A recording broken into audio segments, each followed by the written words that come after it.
Hello everyone. Welcome. Welcome. Hope everyone's having a good one. I know I am.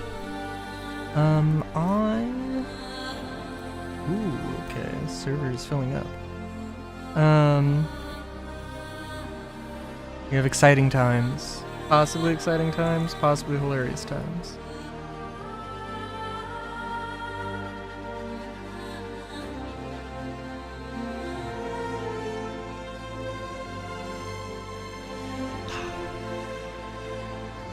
So, as you might know, FPS gameplay has kind of bumped up in difficulty to a borderline unplayable degree.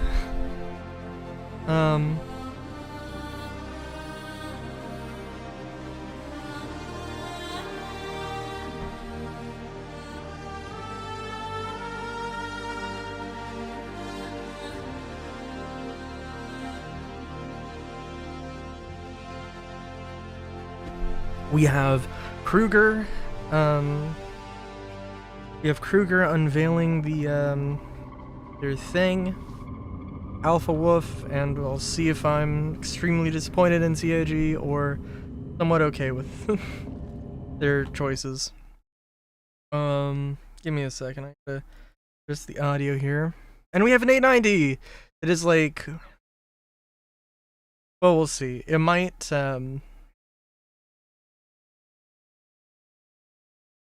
the rent on it might be up by the end of the stream. It might not be. We'll see. It depends on how far I get into this, and I'm kind of tired, so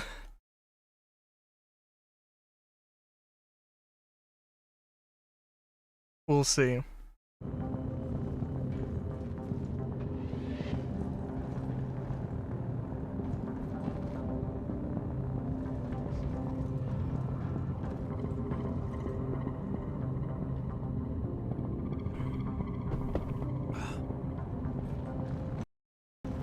Man, look at this. Look at my little. Is this a table or is this a bench? I guess it's a table since I can't sit down on it. Okay. Look, we got all this stuff. We got the freaking chess pieces we can move around and do stuff with. It's all a fleeting feeling though, because it is just a rental. But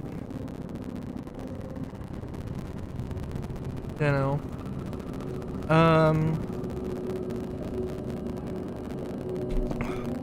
Well, let's see. If the 890 is the lead here, let's not forget about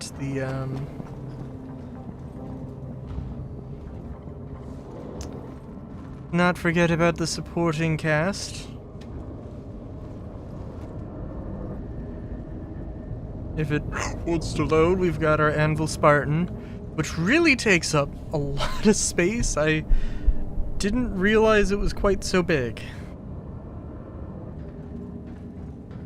I think in the future, probably I will perhaps consider not bringing along the Spartan, but or a ground vehicle.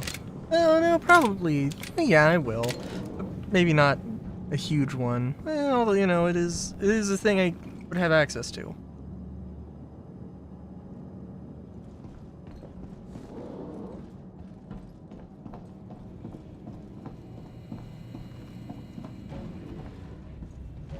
And the Pisces with a little bit of cargo. Also, on a somewhat related note, I don't know if I have it on me still. No. The 890 guys, have started carrying around arc lights. In fact, actually, they might have replaced the, salvos with the arc lights, now that I think about it. I have to check, but Which honestly would not be, like, insane. It's kind of insane that they don't have, I mean, the salvo needs to be a thing that's accessible somehow, but right now pistols, even the mighty Coda, excuse me, aren't super useful.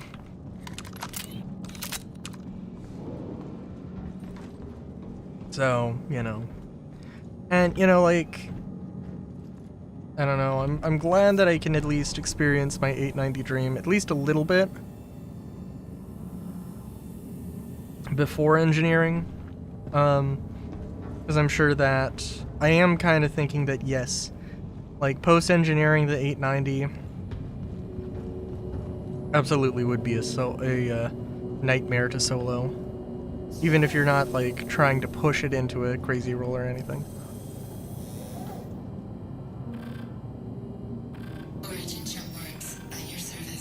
So we can do some ground missions. We can do some...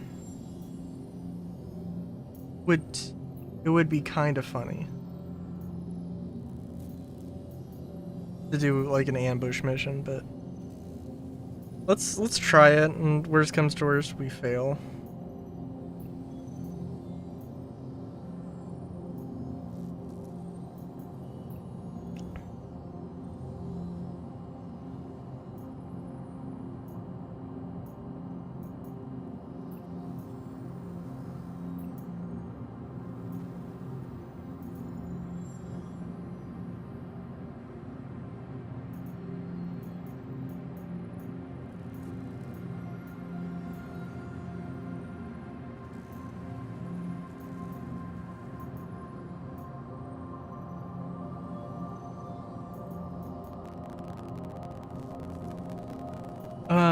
Sorry.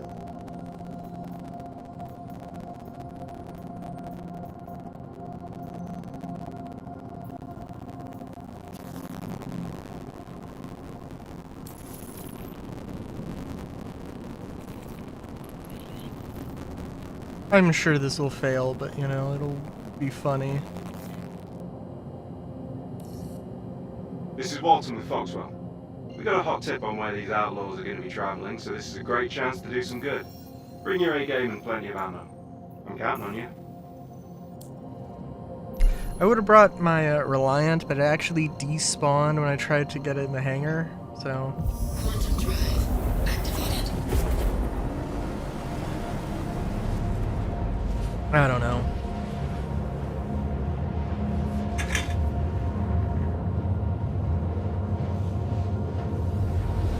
Oh, and I was able to swap around components, although it's a thing that,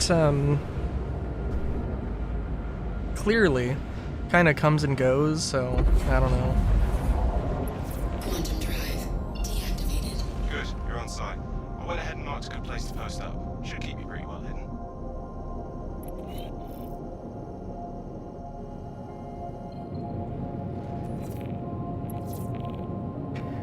And you know, the 890, you know, it's the largest ship I've ever flown, but, no, I guess that's not true. I have flown in Polaris for a minute. Shield system active. Probably flew a little better. Or probably, well, was a little larger. The A90 handles, I would say, as good as one would expect. I mean, now the real question is going to be, how does this work?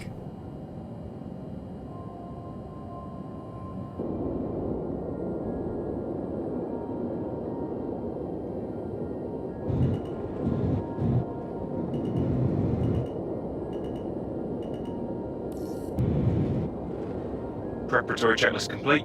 Time to wait. And the answer is, it does, I guess? Oh yeah, no, it's, yeah.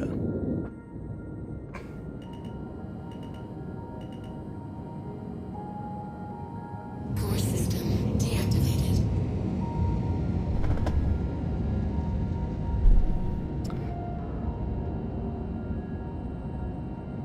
I'm not planning on doing this for the entire stream, but you have to admit it is kind of funny. I think. Well, I hope I'm parked in enough. I mean, I don't know. If I fail, I fail. Anyone tries to mess with us, you handle it. Looks like we're in business. No sign of the target yet, though.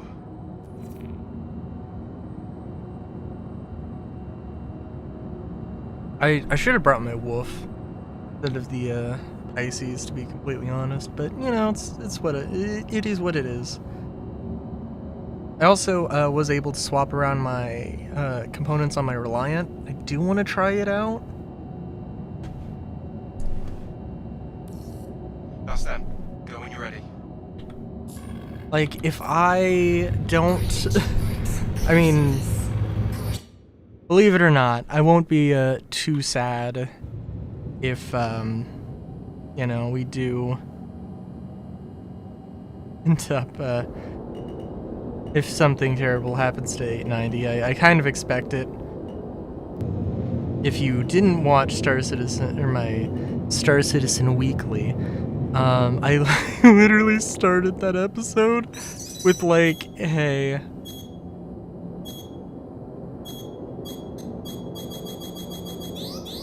Shields under attack. oh my god. Hang on, this thing.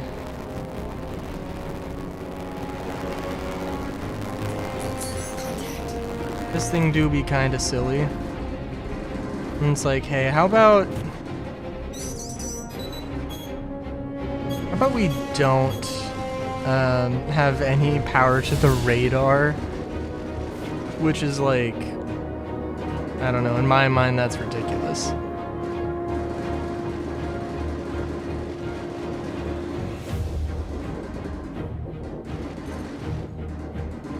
I'm not expecting like great things here as well, because like the PDCs are strong, but not like super strong.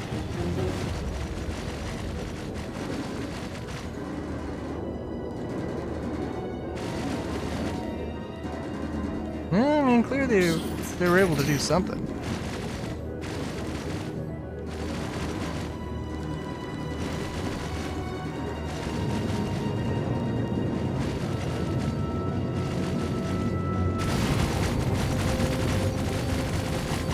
Honestly, this thing kind of handles like, I don't want to say it handles like a dream, but I'm gonna say it handles like a dream, honestly. Which, I mean, like a lot of Origin ships don't. A lot of them handle like absolute boats. Contract complete. Initiating your payment now. Contact.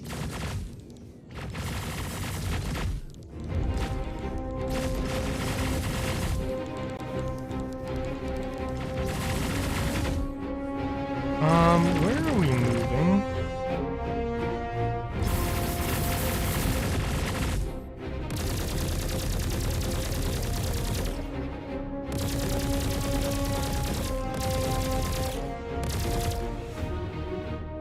Taking fire.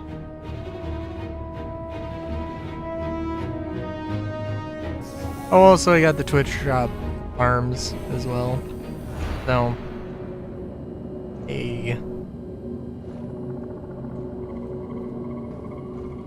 it does. I don't know. It the giant pauldrons on the heavy Dustel armor definitely did help with the silhouette, but yeah. Why did I turn off? Why did I go into decoupled? That was a choice.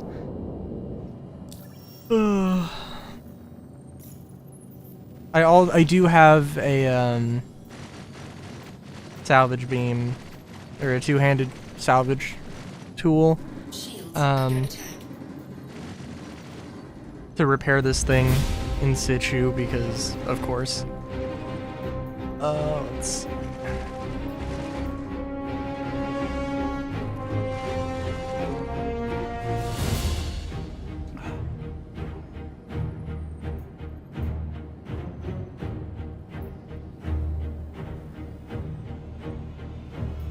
This seems like it would be ridiculous, but you know what? Honestly, like, today is about having fun. Thanks for grabbing this.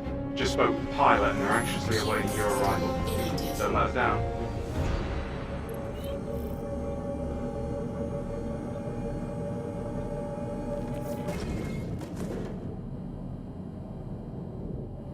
Because again, I'm extremely worried that tomorrow CIG basically promised that the Wolf was going to have, you were going to be able to swap the guns out with you know, something. They promise, well, I mean, maybe promise isn't quite the word, but they heavily implied that, like, yes, this was the plan. So, you know, back in July with Ship Showdown. So, if it just isn't now for some reason, maybe it was May, I don't know. But Okay, good. I found it.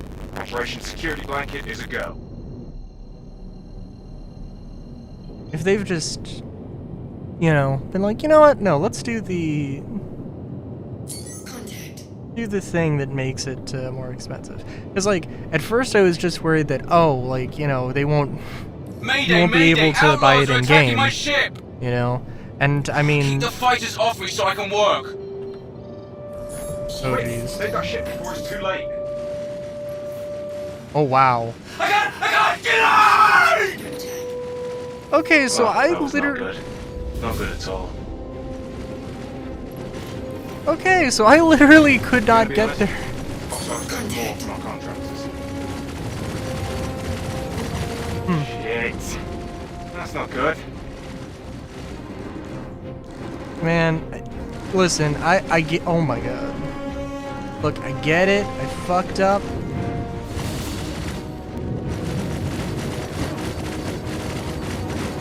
But why do you have to tell me, like, literally 5 times?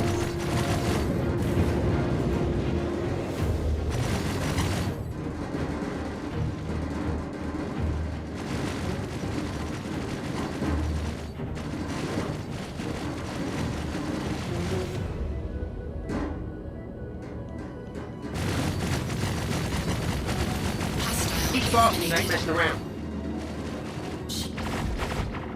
Well, it's good to know that,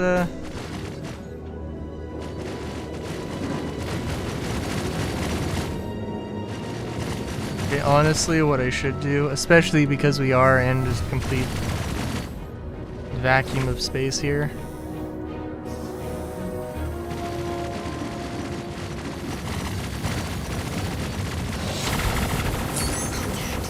Now, where was it? Enter remote turret.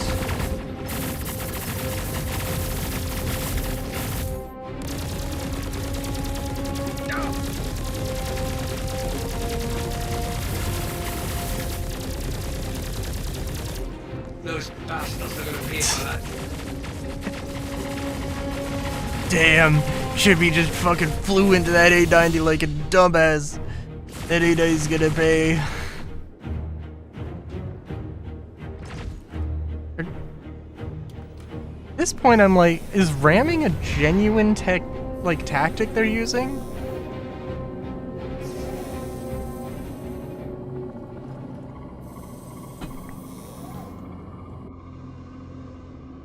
And have I taken any visible damage?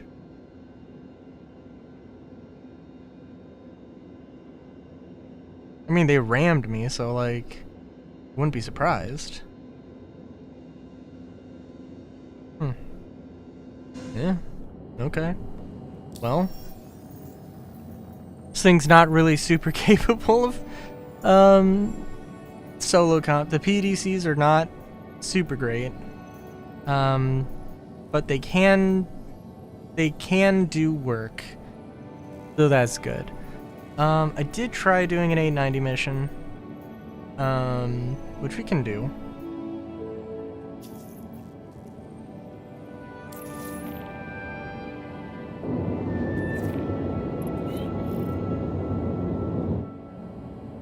I haven't taken this thing through a jump point, so we could also do that. That wouldn't be a horrible idea.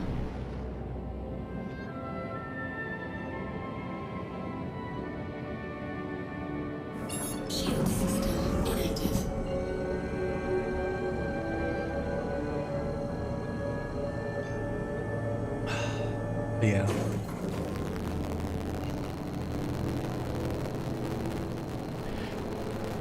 I don't know. Yeah, I don't know. This week's gonna be interesting. I mean, not, has nothing to do with the fact that Thanksgiving is this week, which, again,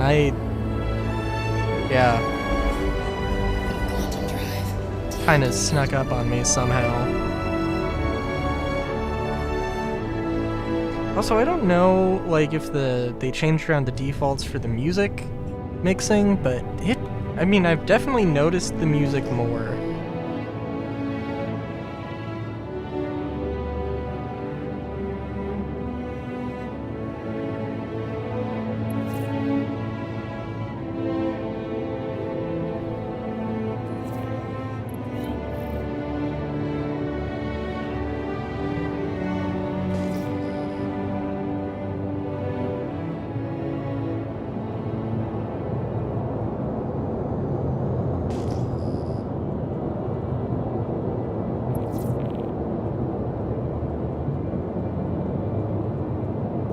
Contact.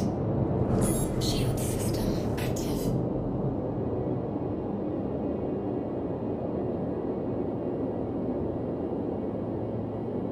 So I think, relatively speaking, this thing actually does break pretty well. I mean, like, it isn't going as fast, right? Which obviously does have to play into that a little bit.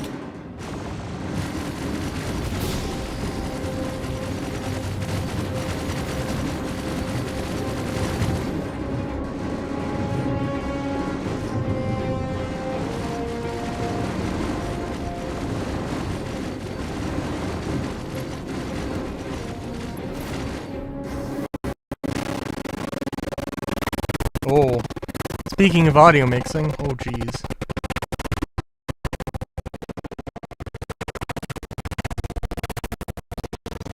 I don't know if that's just on my end here.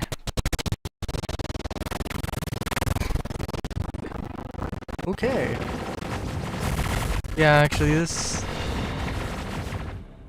thing actually breaks very well.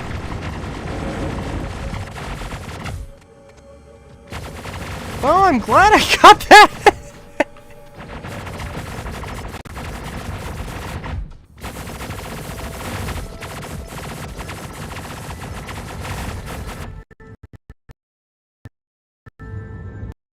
I love my ramming magnet, the 890. Oh yeah.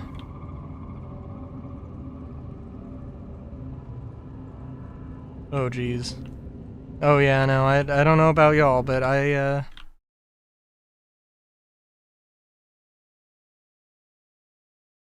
Dude, okay, what? Okay. I got pissed at the oh, there we go. I was getting pissed at the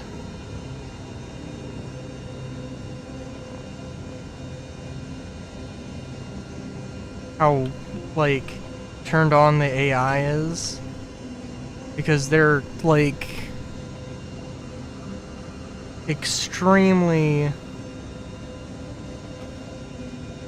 I mean, it is sometimes genuinely, literally, no exaggeration, they look at you and you die.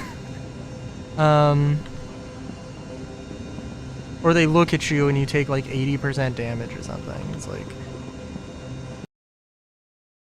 yeah, that's insane. And like,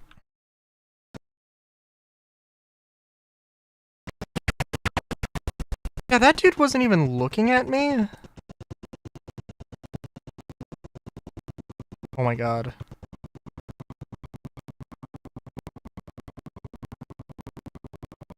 I think I did buy like 10 med pens, but I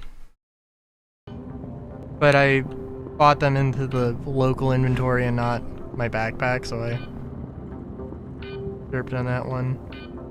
Oh, this is convenient. I did set my spawn point in the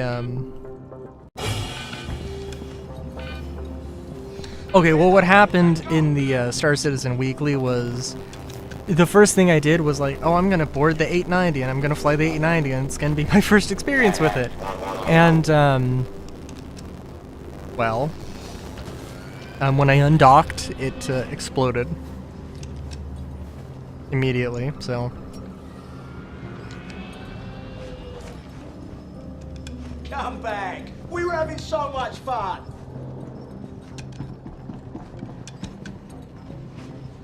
yeah, like I have a feeling that the QV stations,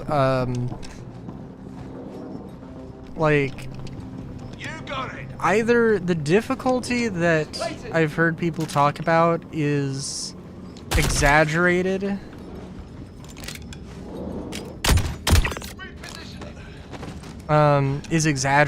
because of the AI was really turned on in PTU. Which I mean, you know what? If we're at the point where the AI needs to have like an upper limit on in terms of its competency, like instead of like, oh, we have to make sure it's at least somewhat competent, at least somewhat challenging, and now we're at the point where it's like, no, we need to make sure it isn't just insta kills every 2 seconds. That's actually, it is good. It's just, you know. This is a lot of build-up for me putting a bullet into your skull.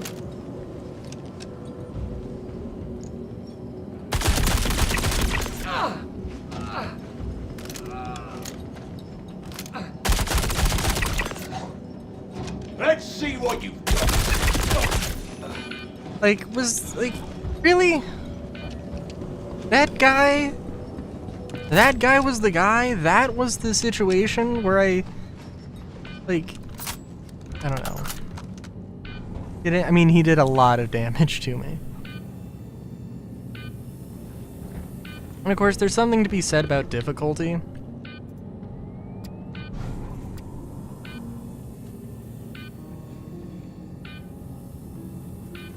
And that things are more difficult, like... But yeah.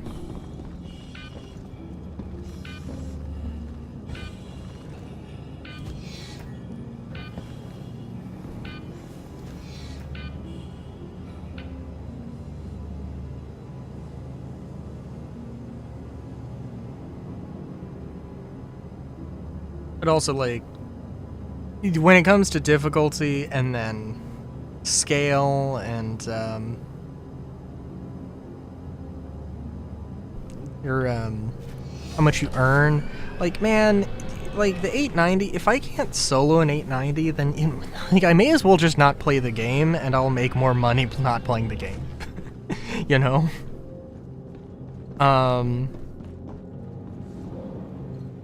Or at the very least, you know, I'll feel like I won't feel like I'm not making progress. I will feel like I'm making more progress by making no progress. And not having to deal with all the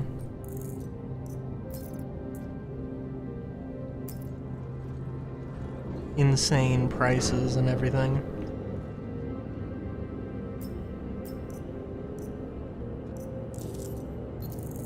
And I mean, if we, if we get to a point where it's like, we're like, oh, back in my day, I remember when the 890s paid out 90k instead of 200k, good lord. You know, I mean, if that's where we get, I'm okay with that.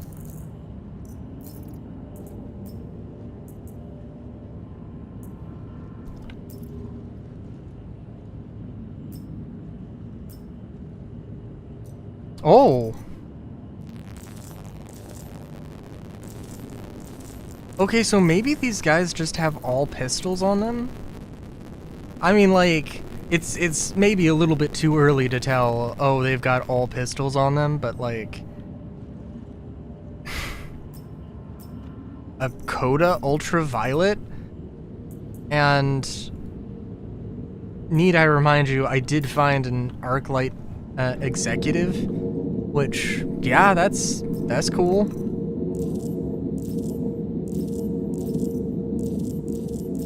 we find a kill shot, I mean, that'd be pretty cool.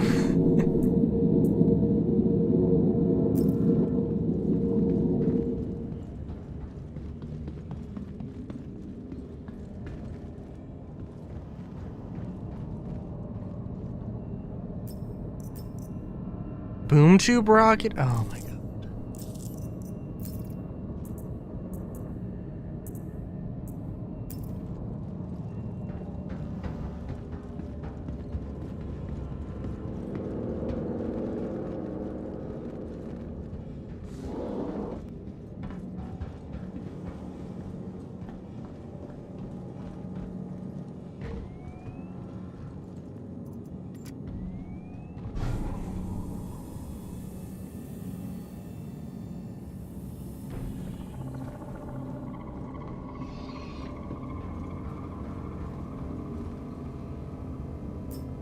I'm a little sad that these guys don't just have, you know, their pistols equipped. Because that'd be cool to see. I mean, also these guys should probably have other things. I would really love to see, well, for these guys having Ripper SMGs and then also having some ballistic SMG. That is that same sort of style.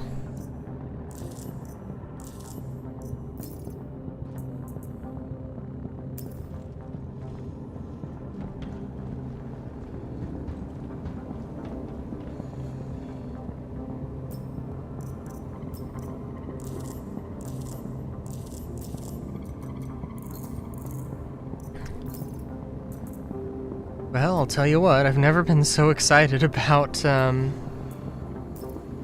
freaking Arclight.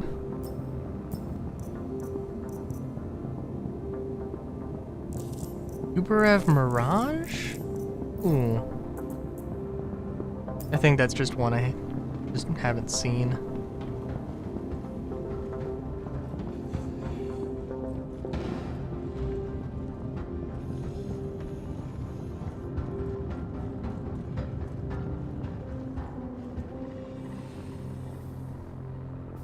It is funny. It is very funny to me. Like, literally.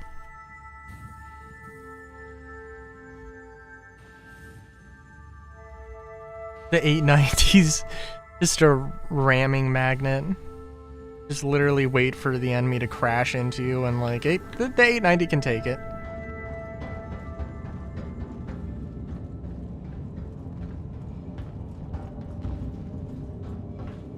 Like, the 890 is not an extremely strong ship.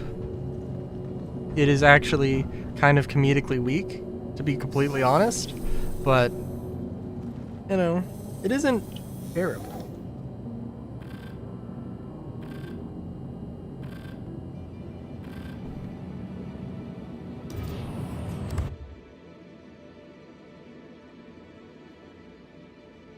I was under the impression that I wasn't actually opening the hangar, but okay. Oh, okay, so I guess we can just say goodbye to the Spartan. That, you know, that's okay. Not the end of the world.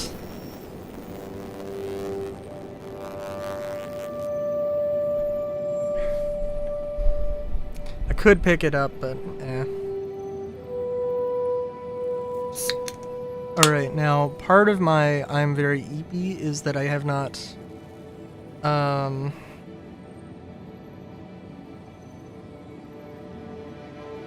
I haven't had a soda today, so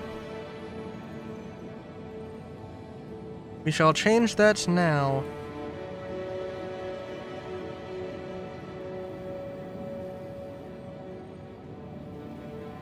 Or any caffeine, I guess I should say.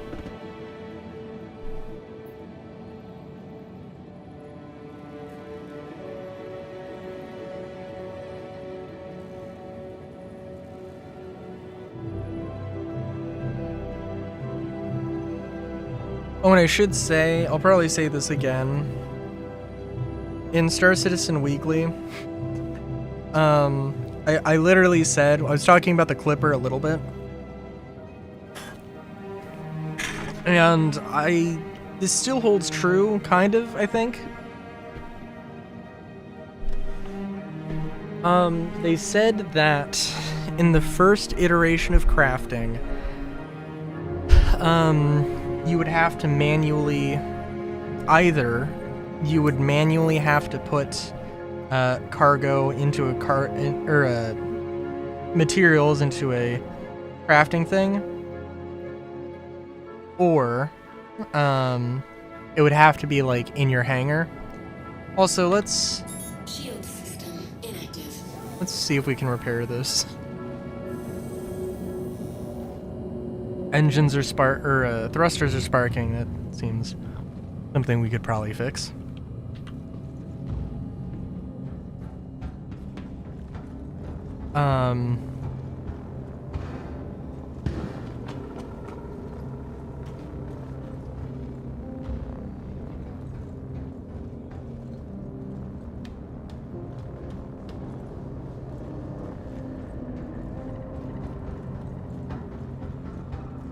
How does the engineering section look?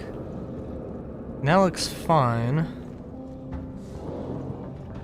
I left my SRT tool in I left my salvage tool in the Pisces.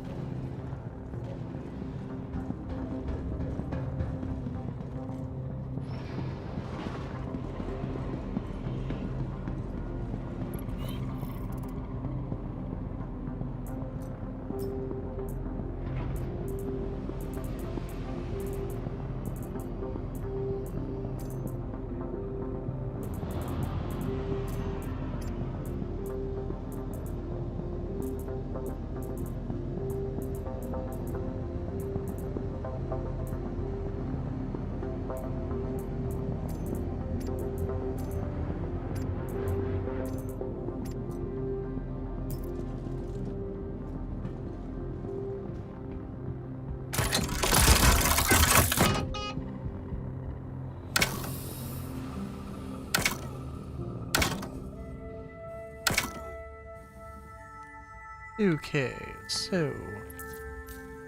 Oh my god, what? Hang on.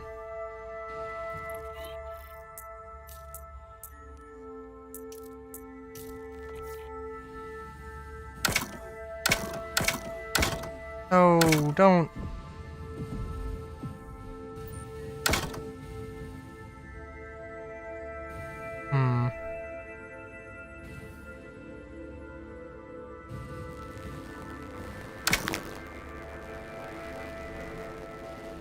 Well, it looks like I perhaps assumed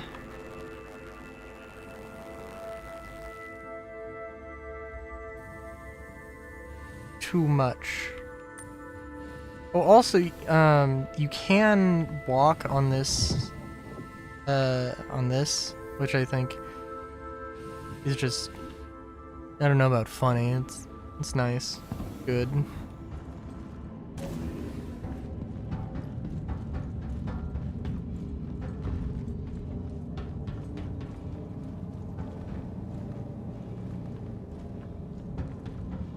I think we will be okay if I don't worry about it. If I ignore it for now.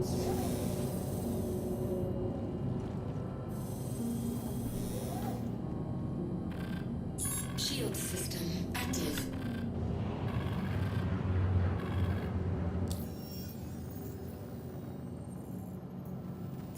Okay. And see if the secure site missions work now. Because like I only tried it once, and there are things that have worked that work 90% of the time. But it feels like it's never gonna work because it fails on your first time. Like, I mean, honestly, fair enough, but you know.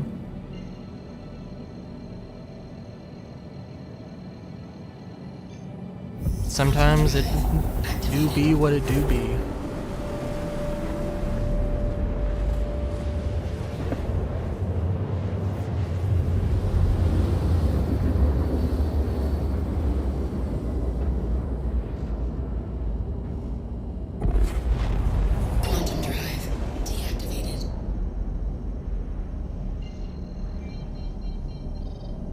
And yeah, bringing the Spartan would have been nice, but that's okay. Could have done the drug bust missions, but yeah. I do think that like the Liberator honestly sounds like a really good ship. And of course the M2 as well. Drive activated. And you know, I was looking at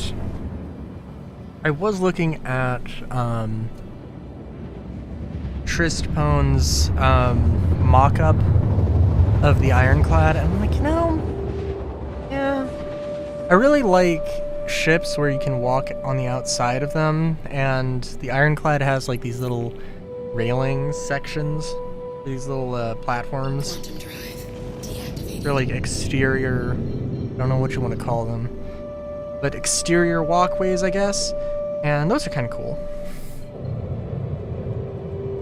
Like, we'll do one of the 44K protect site missions, and I will try to get on top of this and shoot down at enemies that way, because that's just cool.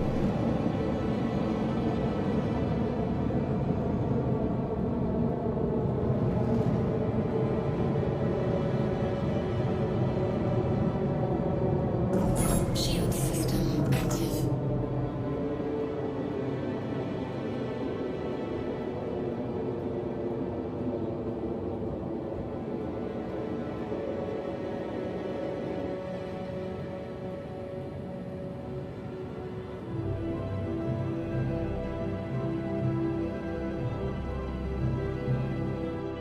No, I am... Sorry, I'm just like... So, the Talking Shop podcast thing they did. For one thing, I know a lot of people think it's cringe. I'm perfectly okay with it. Bit overkill. Solar. I was gonna say I'm the, like, living embodiment of overkill, but I don't know if that's true. Your sass is overkill. I think that's fair. A lot more fair than me being the embodiment of overkill.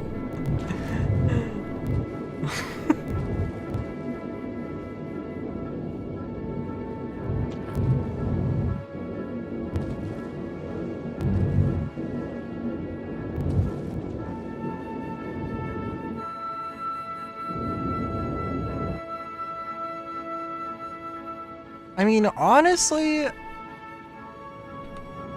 I would take that as a compliment.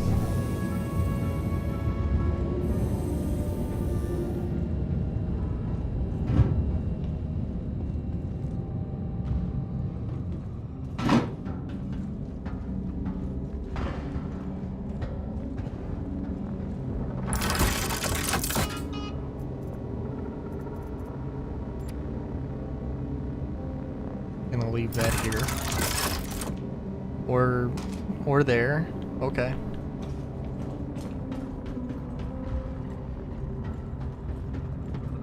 I think this is gonna mess something up, but that's okay.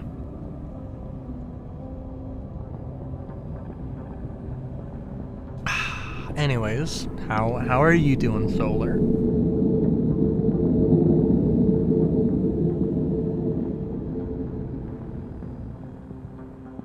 You mentioned you're now the proud. Oh.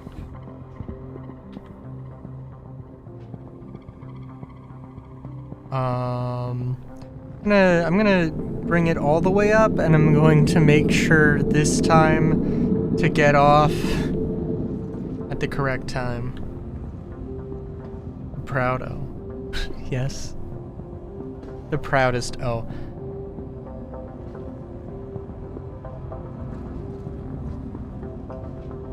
I was, for some reason, when we were talking earlier, I had thought to make the joke, Ohio, as if I was saying hi to somebody named O.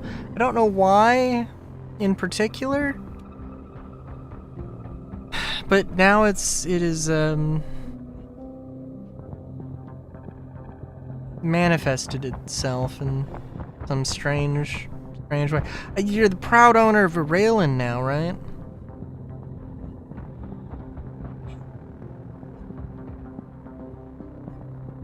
Or perhaps a Rylan. No, it's not a Rylan.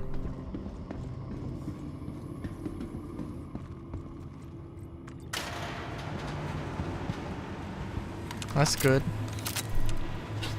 Are you happy with your life choices?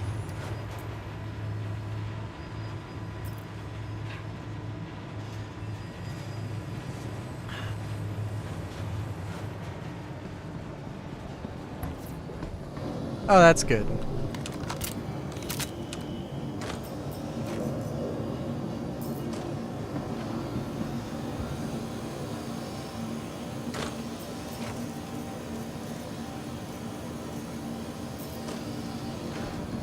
Sorry, I was also like, right before stream, I was like, I need to take a nap. It was like, it was 6:40, and I was like, yeah, I can, like, you know, the something, you need to take like at least 21 minutes for it to be meaningful. Yeah, I can do that. And I was like, I still have like a few things to set up. I cannot do that. Oh well, you know, whatever happens, happens. C'est la vie. Somehow here we are and I wasn't late. I basically, I guess, kind of closed my eyes for 15 minutes.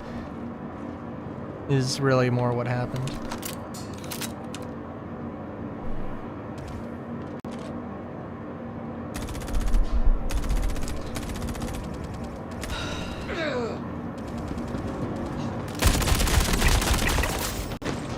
Yeah, so those AI are real tough. Oh, I shouldn't have said anything.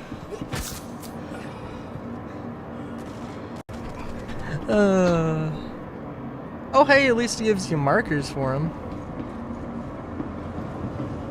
And also I was able to actually... Oh, okay.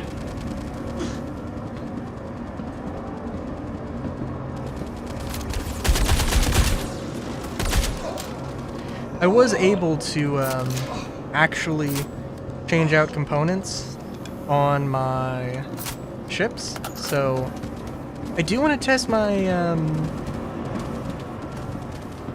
that's gonna be a bug.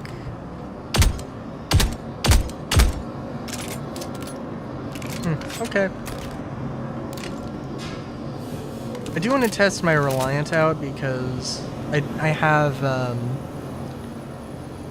have civilian shield generators on it, and I'm curious how well those are gonna, because they're just worse than the industrial ones you can get, which are also the best you can get, even better than the military, because sometimes CIG doesn't know how to balance things properly. Sometimes CIG just doesn't do the thing they say they do.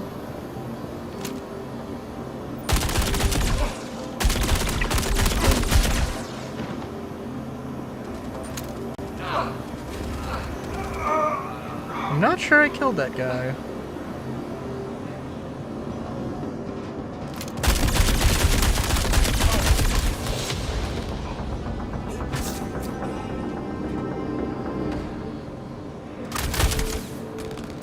Shit.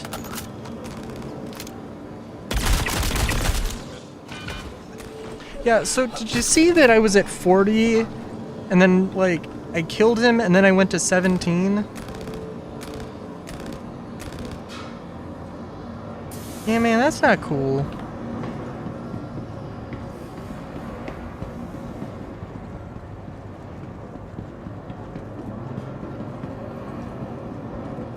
Stop anchoring the ghosts. I mean, I'll try, but... this rate? Good lord.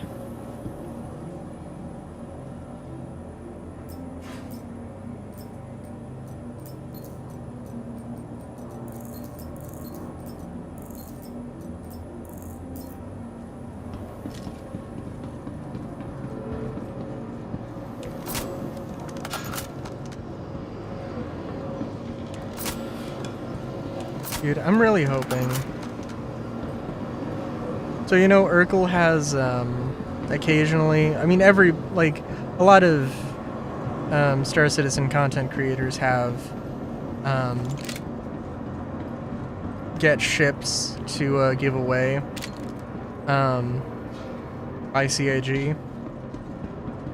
I mean, sometimes with their own money as well, but, you know. Urkel currently has is giving away a clipper. Like, when are they giving you your ship to give away? I mean, that's the question. That's the real question.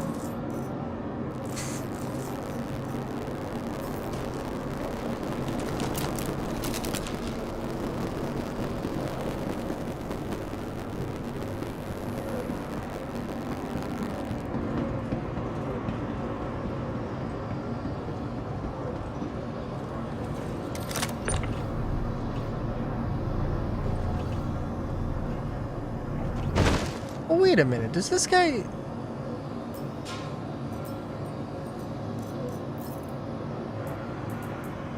got a Defiance helmet on him.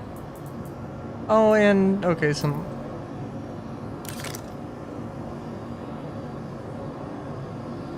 okay, cannot heal this man. This man is dead.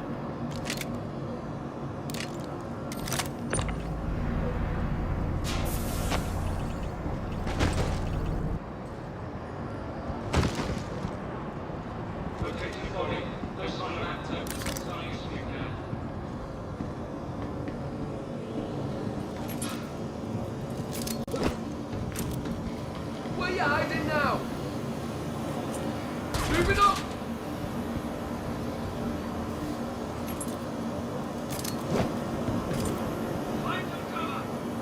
Charge!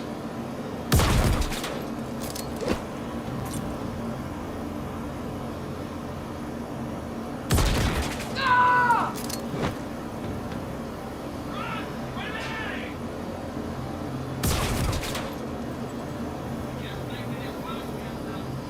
Hmm.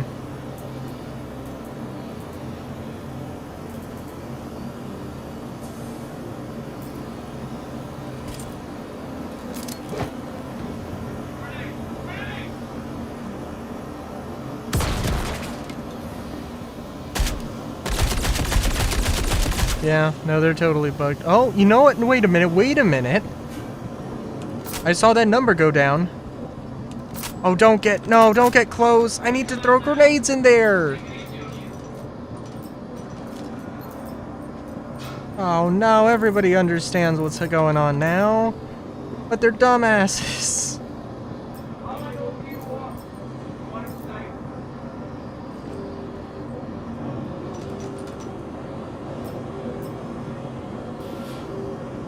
I think there's bad... Hey Mark, I think there's bad guys in there.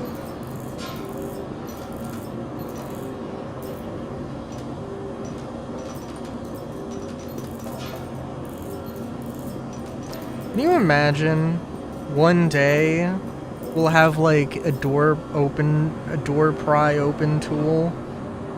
However the hell you say that.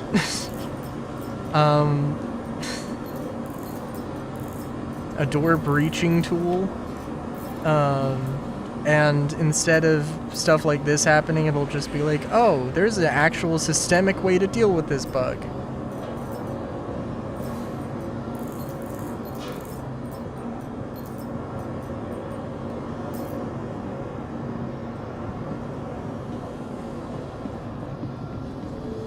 Alright, is the firing area clear? Looks like it.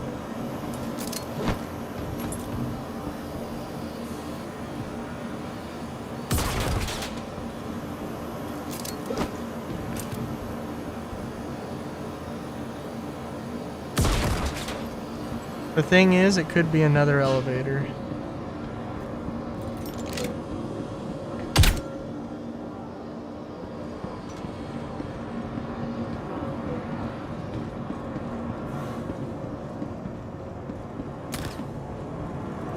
Oh?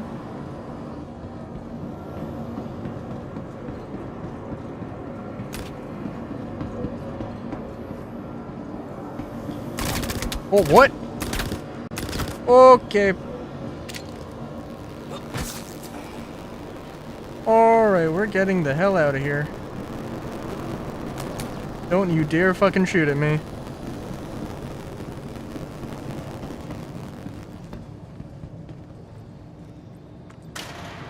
That was my favorite door. Why are you blowing up the door?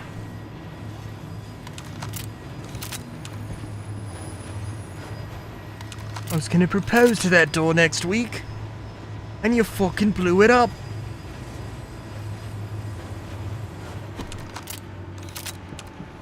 What a bunch of jokers.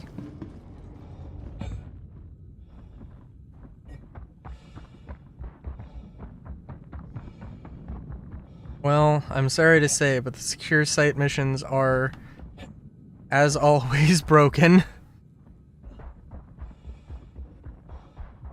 But hey, we'll get to go to a lower level mission and have fun with that, so.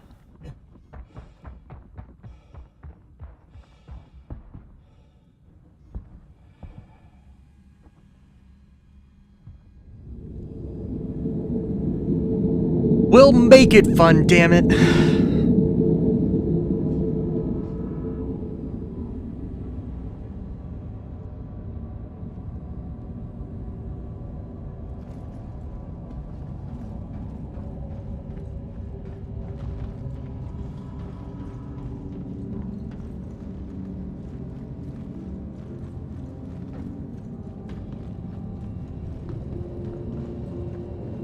Oh, but yeah, I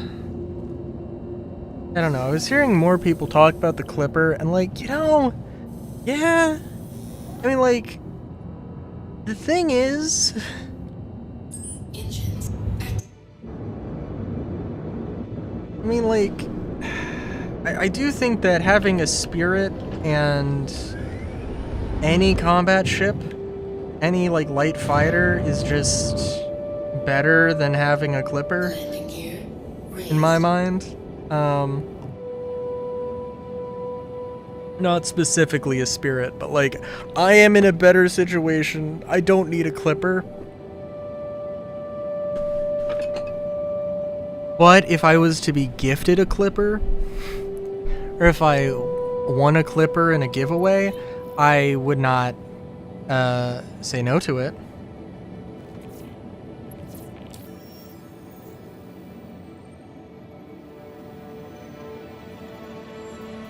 I do, like, I wasn't able to, you know, rent it, for better or worse, but, I mean, I do want to see how it handles, honestly.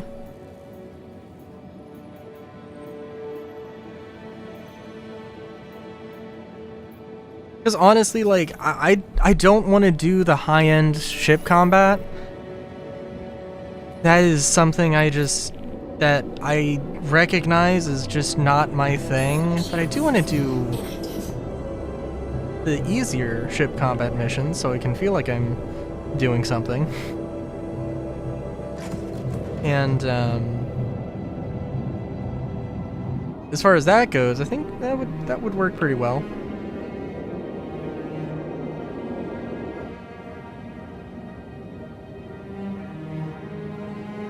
Yeah.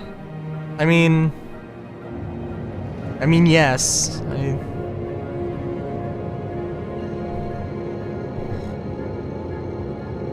I do wonder. Okay, so earlier in the stream, I tried to do like the most simple go defend a ship.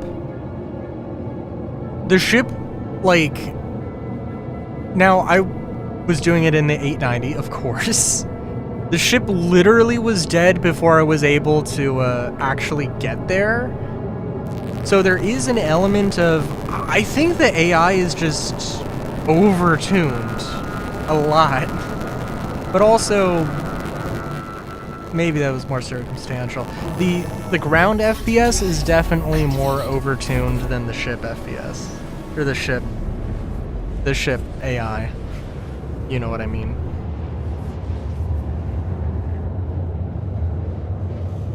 Oh! That is not the case.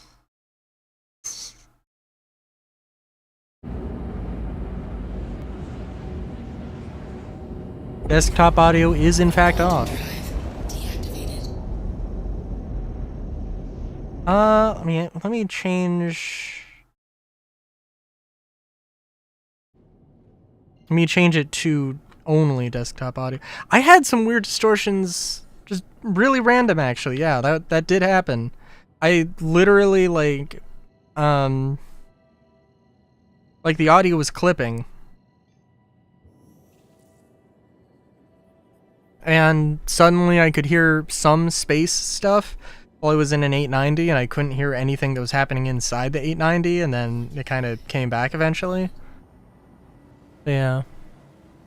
But yeah, so the Clipper, yeah, it kind of is like if I had gotten into Star Citizen, you know, like a year ago, I might have been like, oh my god, this is my ship, and gotten that instead of, you know, the path I actually took. Quantum drive. Deactivated. And I don't think I would be worse off for it, but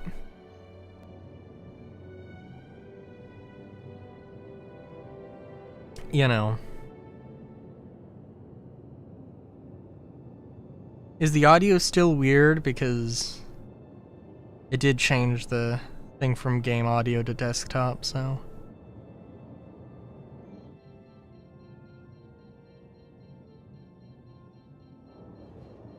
My god.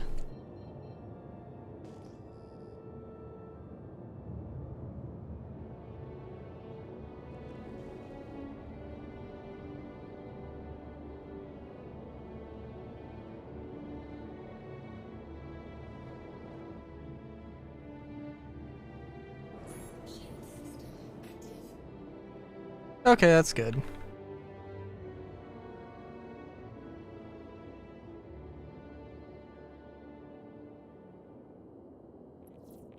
I think right before the distortions happened, I literally said, you know, I've really noticed the music more. Like they changed the mixing, and basically then everything broke. So, hey, you know, it seems like they've changed the mixing. Also, is that... No. Couldn't be. Landing gear deployed.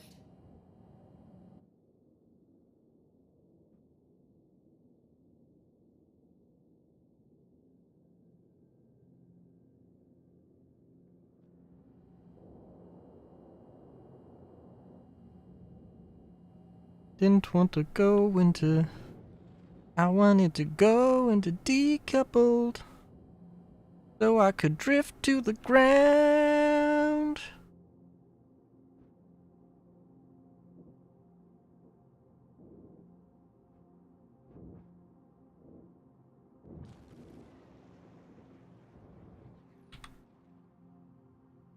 Engines inactive. Also, I think legitimately they did say... They basically said, yeah, we're not doing Mark IIs again.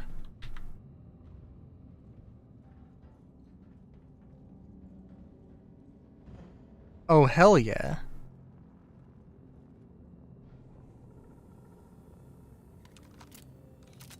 Solar, I mean, like, I've been grinding... I will say that I've been grinding a year for the 890, but that's only because they did a wipe for 4.0. I've been grinding... I've been wanting to get at 890 for, like, 2 years.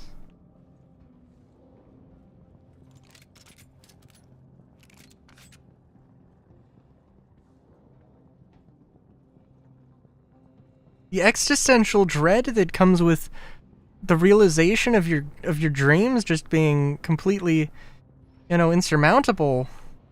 Like, you know, it's a pain.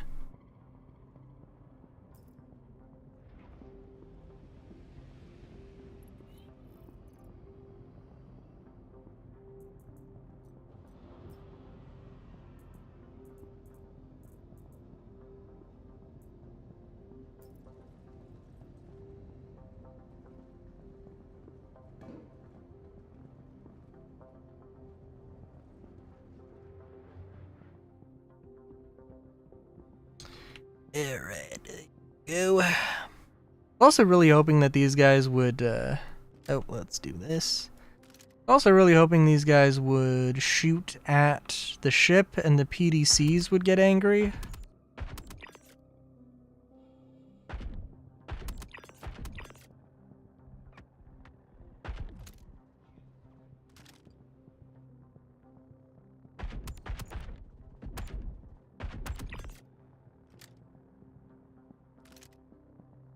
Alright, there you are.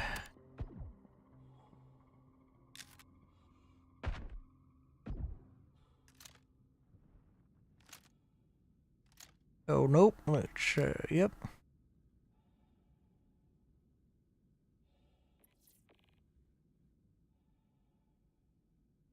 Also, I should say that, yeah, I was having disconnecting issues on, I think, Wednesday, Thursday, and Friday. Those were on my end. I don't know if it seems like whatever was happening is good now, so... But it could be a thing that's really weird and intermittent. Oh. I think she's being sneaky there. See, the thing about a large MOA dot like I have here with this here red dot holographic optic thingamabob, yeah, sometimes that dot can be as large as your target. And I couldn't fucking see, but somehow I managed to make it in not that many shots, so, you know, that's okay. That's okay.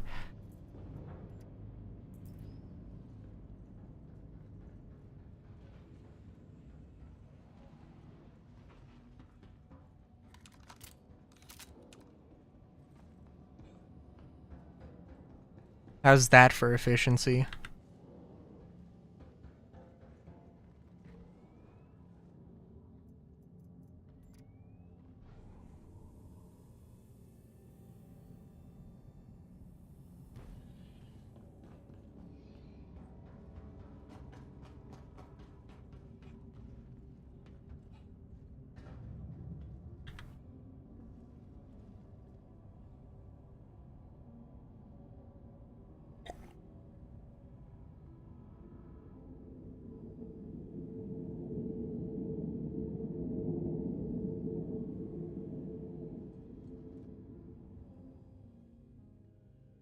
I'm trying to think, what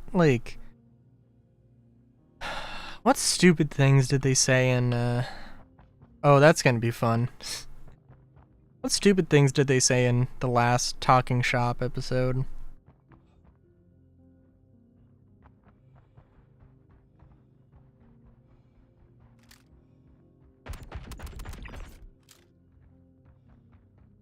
I know that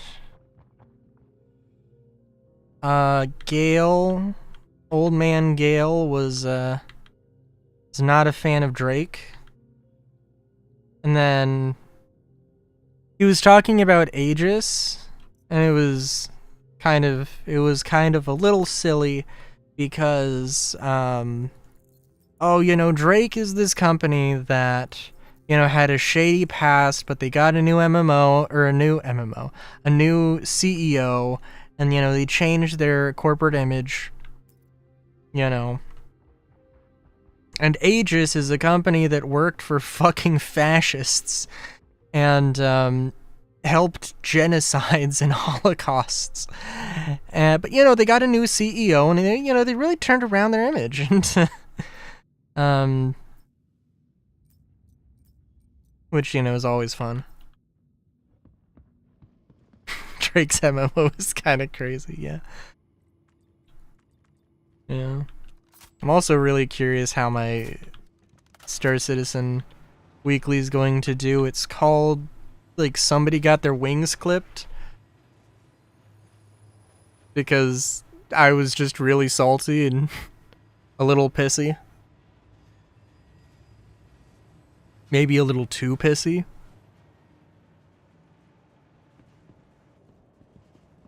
If that's the word I want to use, probably. We can go with that.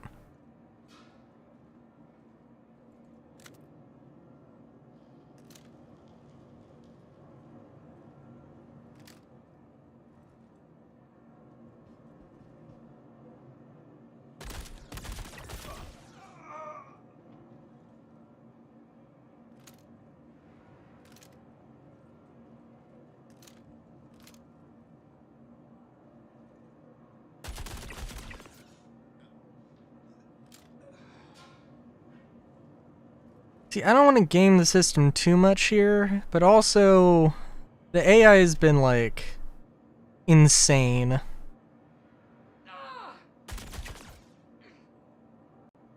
So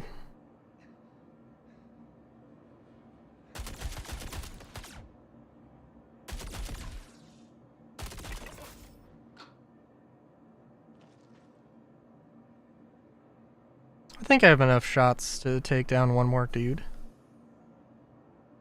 Oh, I see them coming from up there.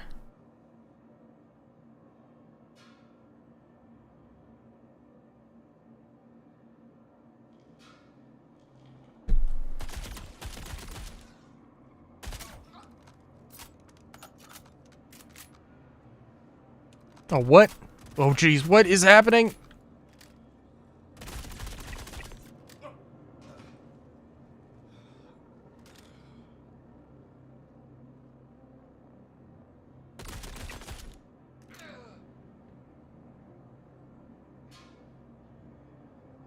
Do I play any FPS games outside of Star Citizen? I mean, yeah, I mean, Far Cry. Oh, geez. There's Cyberpunk.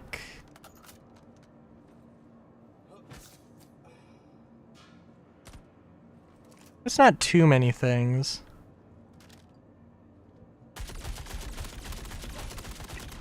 I mean, like, I've played Call of Duty. I've played some Battlefield games. I've played Arma.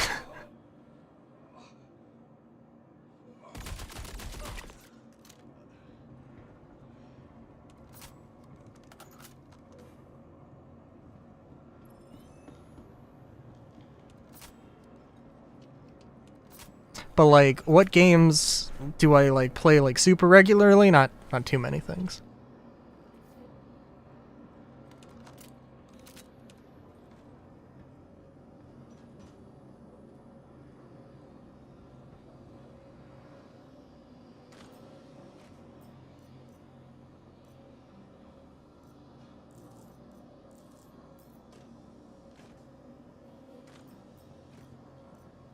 Ooh, very nice, very nice.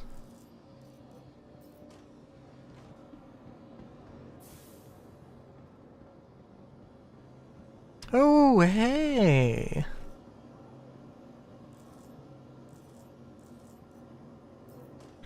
Actually, let's get that P8 SC mag.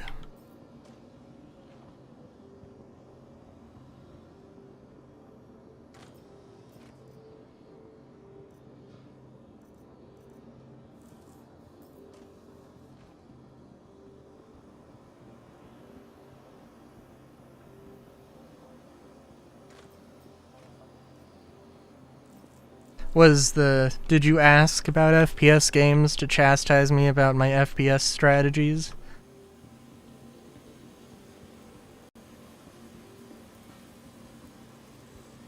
Oh, fair enough. Okay.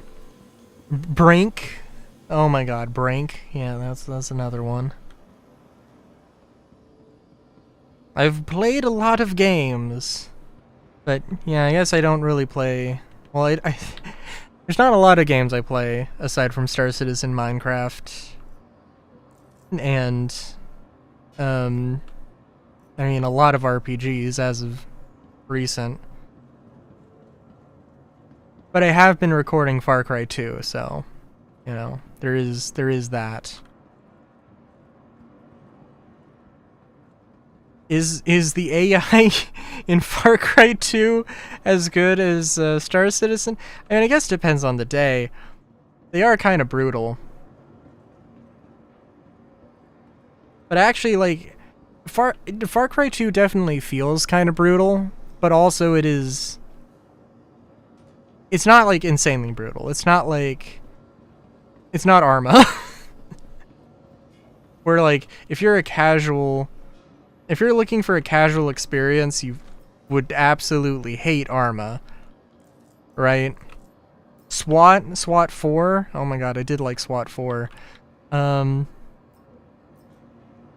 Even though that is also on the more extreme end of things, but it's also like, you know, of course it's a balance of things.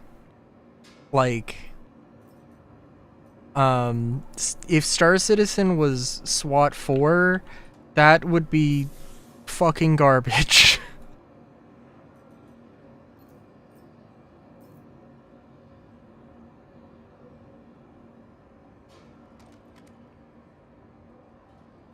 I mean, depends on what you want to describe as hardcore FPS stuff, because, like,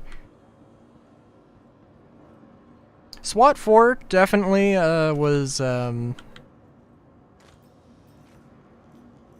was definitely a thing. Yeah.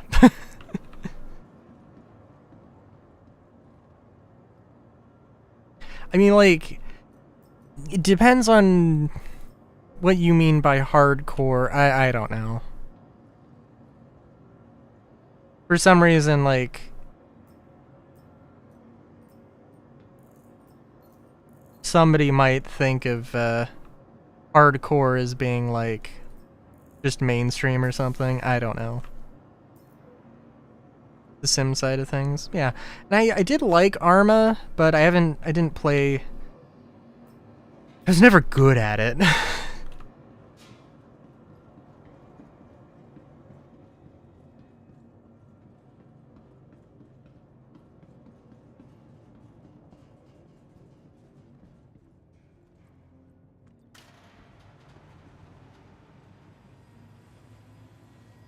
It would probably be fun to go back to, though.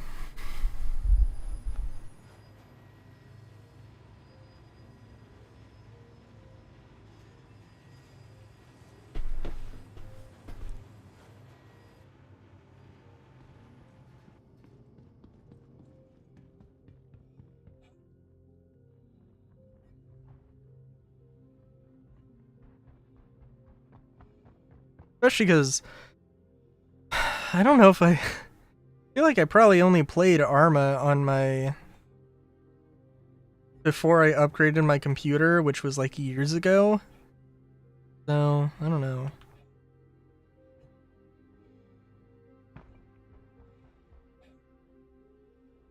Aha! Mirror's Edge. Mirror's Edge is also an FPS game I have played. 1 and 2. Or whatever they're called.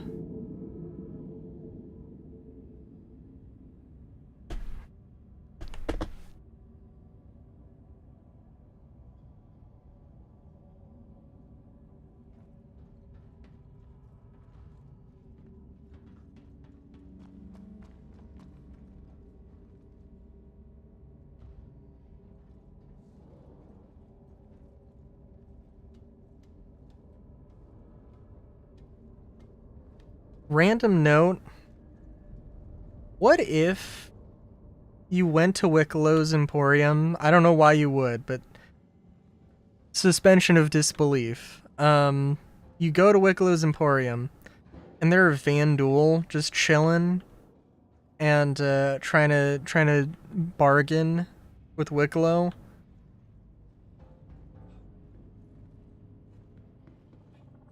Just like, I don't know what the description of the new armor, the new Wicklow armor is, but it's called Clansguard, and I'm like, man, what if they implied that Wicklow like regularly traded with Vanduul?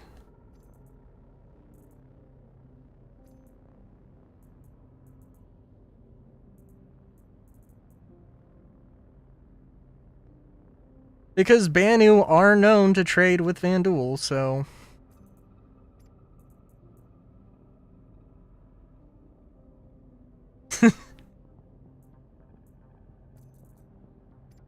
Damn. Damn shame. Damn shame.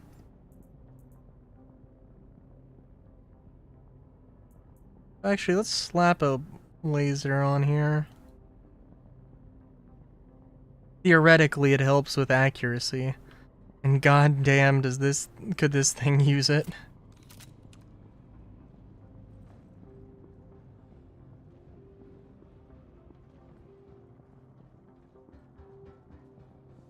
Oh, also, I did use the emergency bridge just not in an emergency.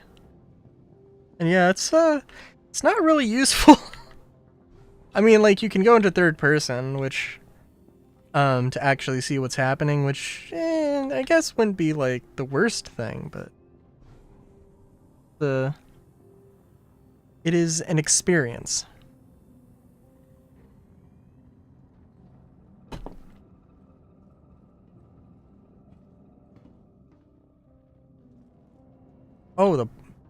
Oh, okay. Sorry, I had my hand off the mouse and was just like tried to jump over the table.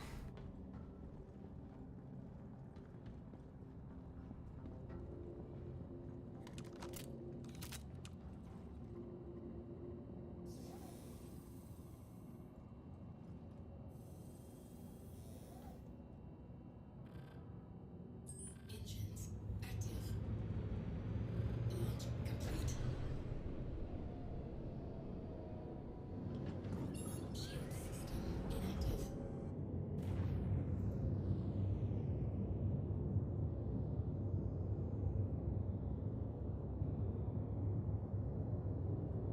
I really do like this thing, even though clearly my...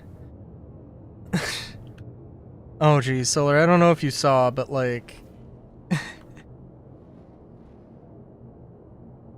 Yeah, I don't know how much you've flown the 890, but it attracts the ramming behavior of NPCs quite a bit.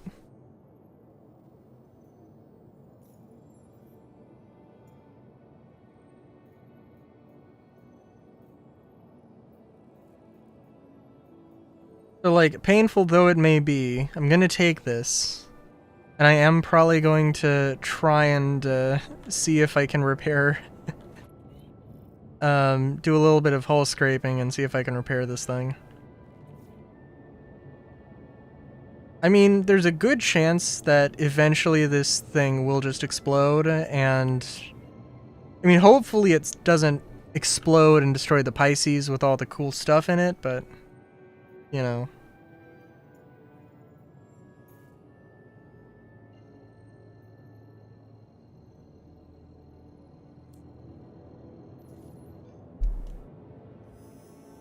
Quantum drive activated.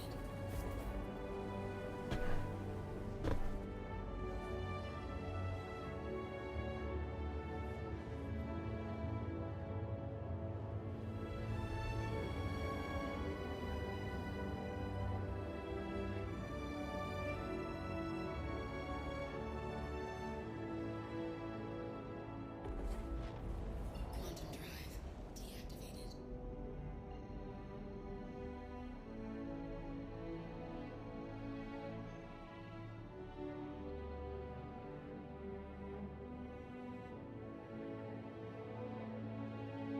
And yeah, I literally, when EVAing over to the other 890, earlier I did see a ship literally crash right in front of me, which was spectacular.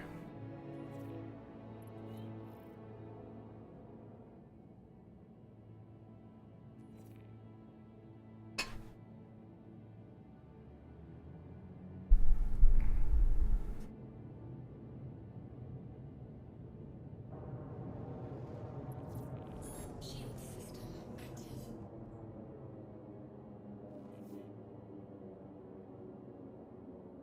Contact.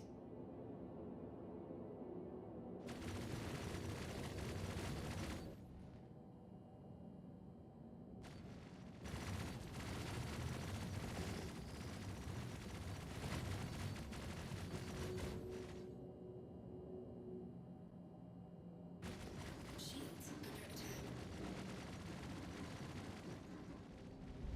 The one rear PDC is doing work. Yeah, that Talon is not going to live long if it keeps flying like that.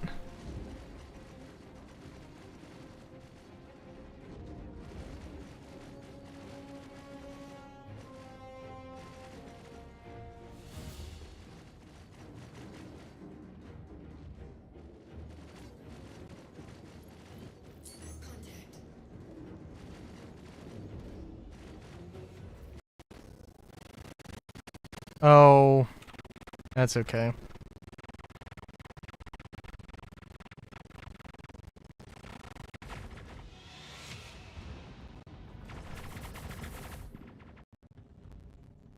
You know, in the 890 trailer, this was before PDCs existed.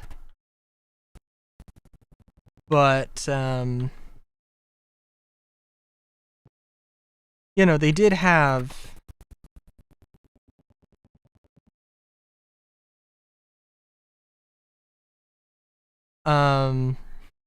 one of the things was it was like, there was a party going on while A90 was shooting at pirates outside. Kind of thing. Yeah, this is where some audio distortion was happening.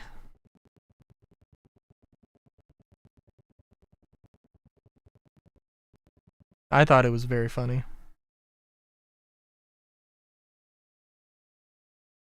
I thought it was hilarious.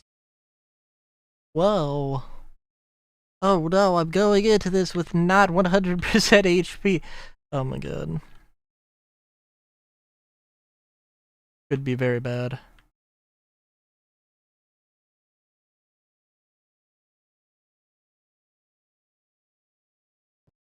It's close. Oh my god.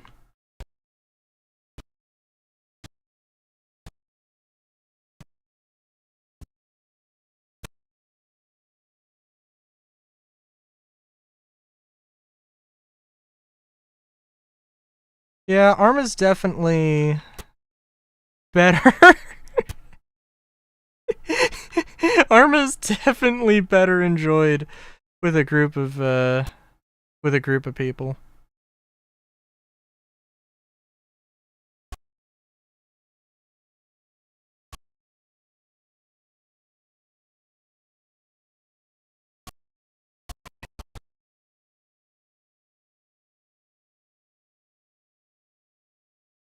Do you love that choppy audio? That choppy audio? It's so comedically fucked up. Oh my god.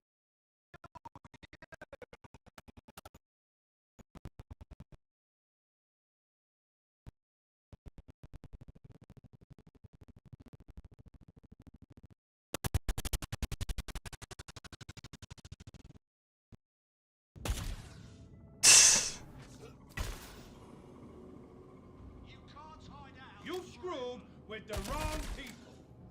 Time for the football.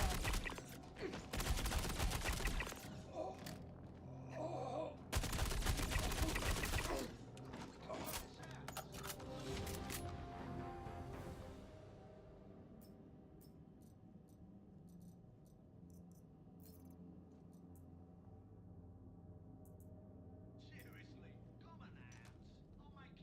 it quick. I'm really hoping to see a salvo because I saw a coda. Which, like, I mean, maybe they're just like rotating or they're changing the loot list like every every patch and just waiting to see if anybody notices and they just don't know that I exist. Honestly, that wouldn't surprise me.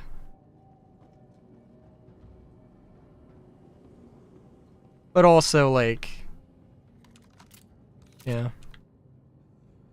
It'd also be really funny if it's like, oh my god, the enemies are dropping codas. They're dropping ammo for the codas. They're dropping, you know, a unique variant you can't buy. You know, oh, that's awesome. And then it's the pink one.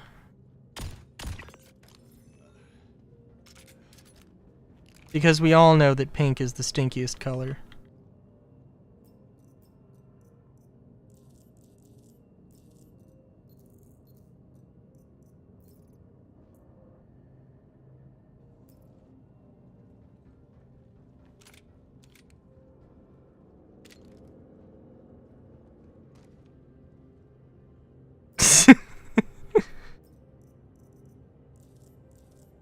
I mean, listen, I would know. I would know.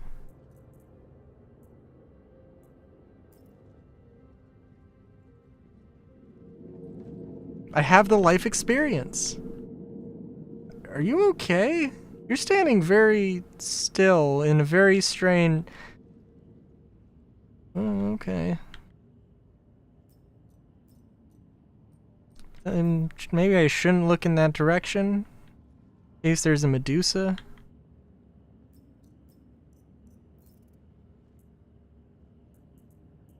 Oh, there we go. Yeah, so I think they literally just drop every pistol. Clearly the salvo is one of the rarer ones. Which is...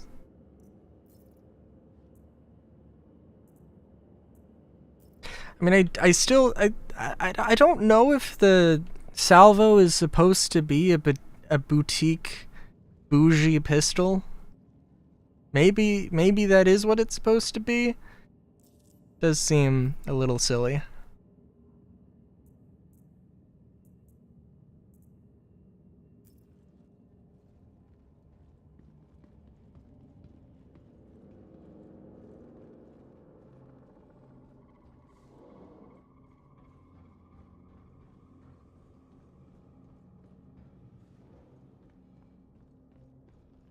And we'll use their med bay because, you know. Should have just called this oops all 890. You never know if I'm on my 890 or somebody else's.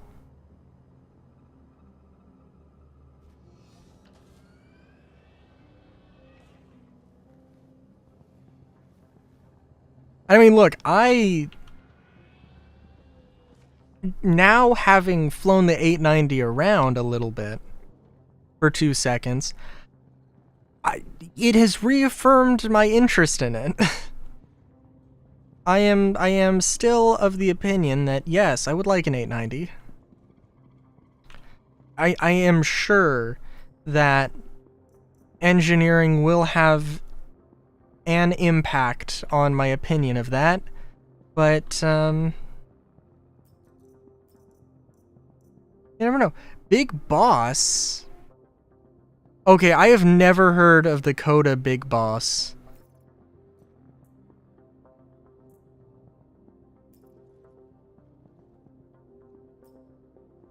Why isn't there anything in your hangar?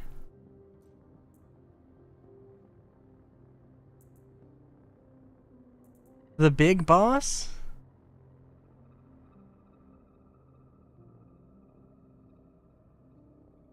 Sleek black and shocking green color palette give the Big Boss edition its signature look. I've never heard of that one. There was also the Uberev Mirage, but I'm pretty sure I have heard of that one. Or I'm pretty sure that was a subscriber item at one point. Big Boss does not ring any bells. Also, like, the LH-86 Righteous, I assume that that's, like, a Xenothreat paint. Oh, and there you go, the Ultraviolet. Stinkiest of the Codas.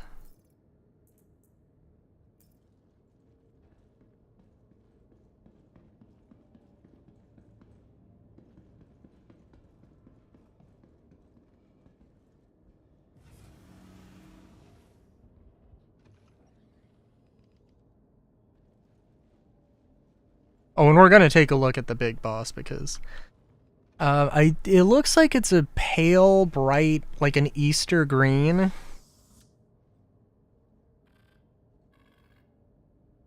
Which, obviously, green is the best color.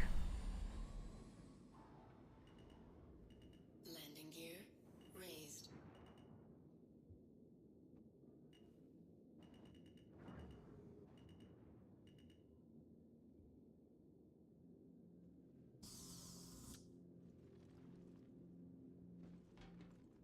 Oh, I'm sorry. Did you say yeah instead of yeah? Oh man. Sorry, now I'm just realizing the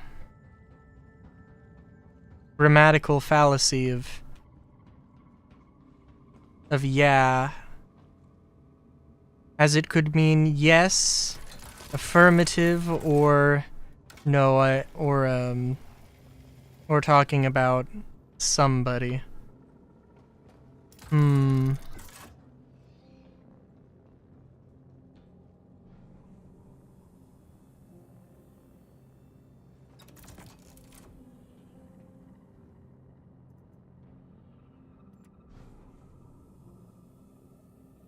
I gotta get the...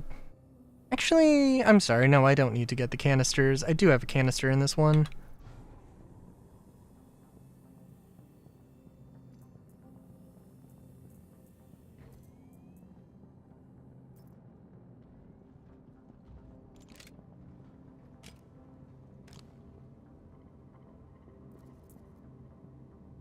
Okay. I'm gonna probably stick with the one I've been using, but I might switch over to using that one, honestly. Let's check this one out.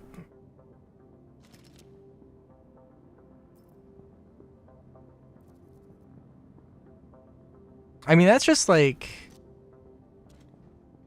This is like a red that they...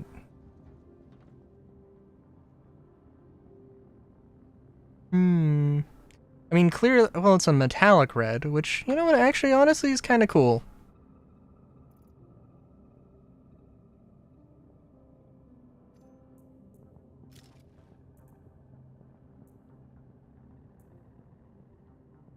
You can get behind that.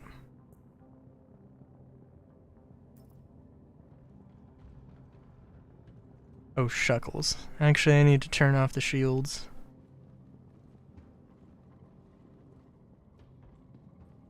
If I want to repair this thing. Which I think I will need to. Oh yeah, looks like... running away from enemies has not been a great strategy for long-term survival. Who would have thought?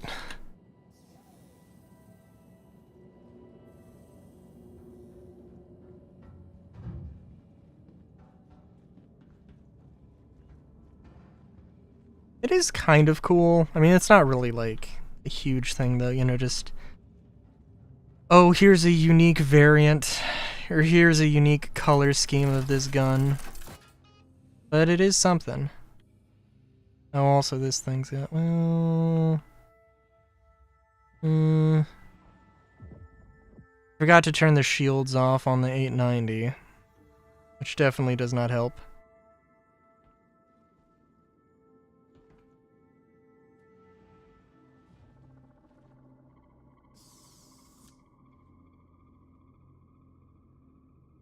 Shield system. Core system deactivated.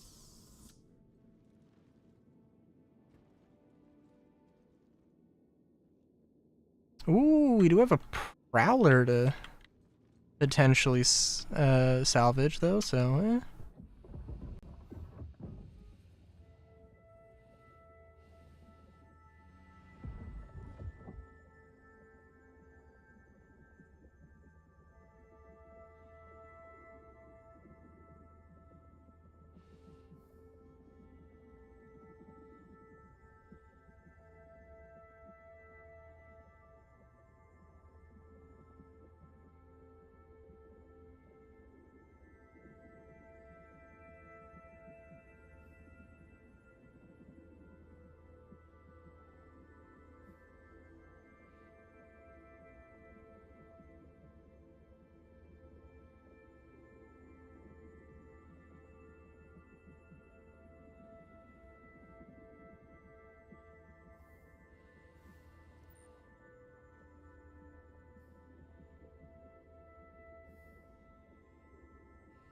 I honestly did think that these canisters came, like, preloaded. I think maybe the hand tool ones do, but the hand tool ones are not a lot of material, so...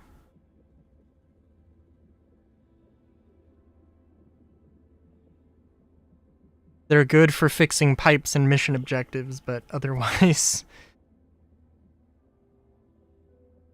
really only an emergency sort of thing.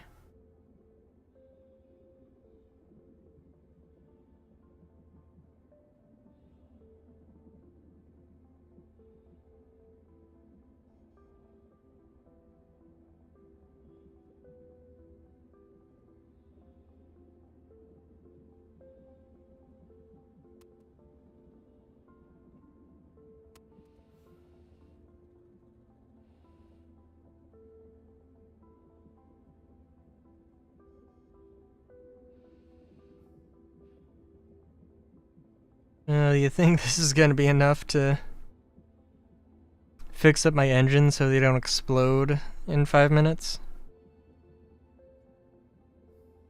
I hope so.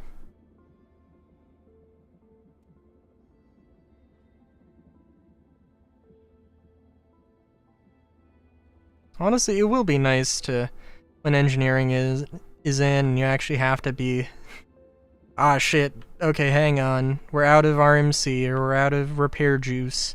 We gotta get some more or let's scavenge these ships for some repair juice.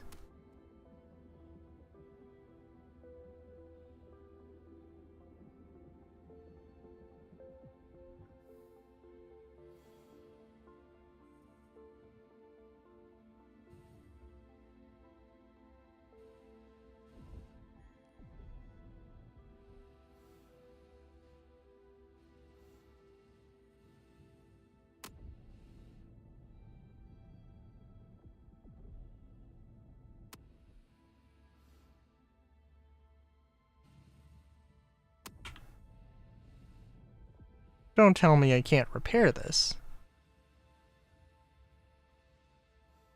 Suggesting I might be dead in the water for some reason, oh no.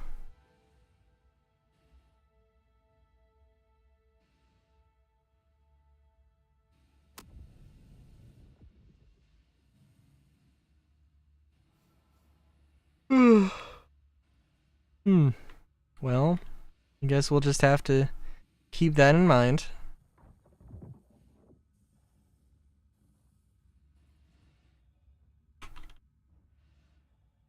This might not be a super long stream. I'm definitely feeling the EPs. And I do need to... I do have stuff I need to do.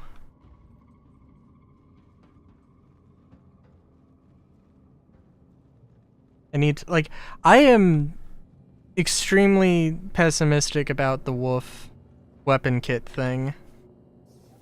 Like... I want to say in my heart of hearts, I believe that CIG will do the right thing. But also I kind of just don't believe they'll do that. I at this point I'm just expecting them to do the shitty thing. To, hey, this isn't a weapon kit, you have to buy this new ship in order to do it. It's going to be priced at the same price point as the ship, so you can't upgrade, you have to buy it.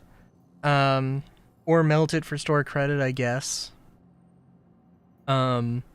But if you did like a CCU chain thing, then you're kind of going to be screwed.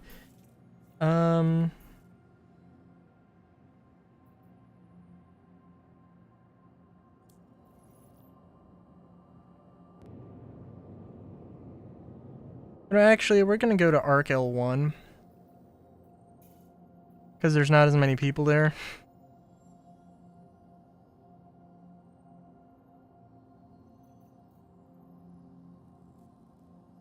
And what I'm going to do...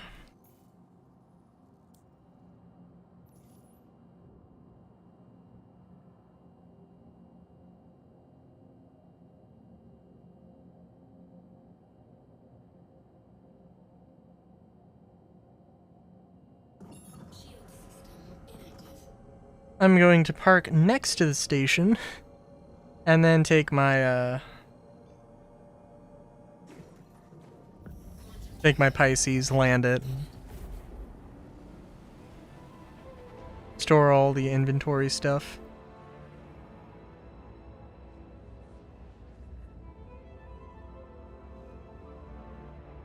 Although we'll see how that works, but, because I have to close the hangar up, but that's okay. And then I'll have to manage that afterwards as well. Hey, Misty. How's it going? Are you enjoying the Perseus?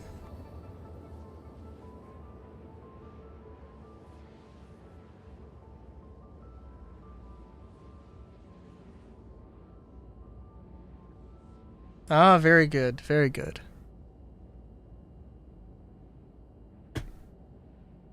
Did they enjoy the Perseus? Do you have a do you have a satyr best friend and a possible love interest who is a tree and had to fight Medusa at some point? And oh geez.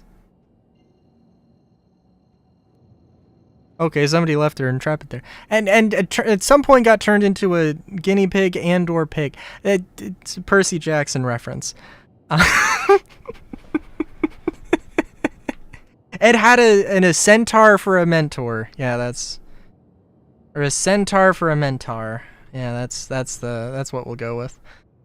I've been... Well, it has been...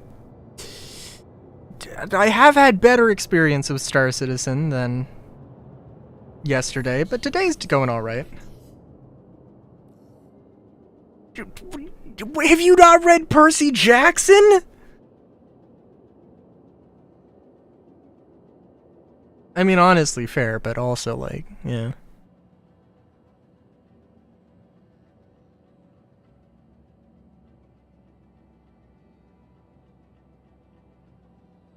Please proceed to assigned landing bay.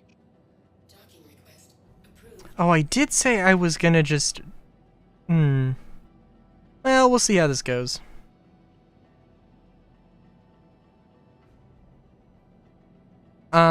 Yeah, so the last time that I tried doing anything with a docking port in an 890, I immediately blew up, so we'll see how this goes.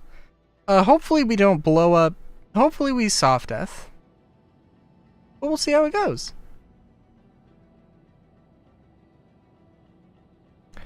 Percy Jackson is basically it's a young adult novel that is like a sort of modern interpretation of the Odyssey.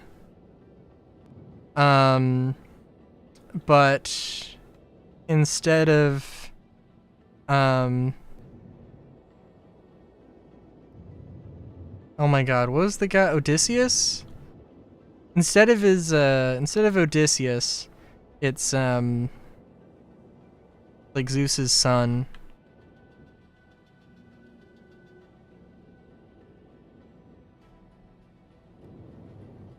And they go to like a summer camp for demigods, and it's a thing. You know.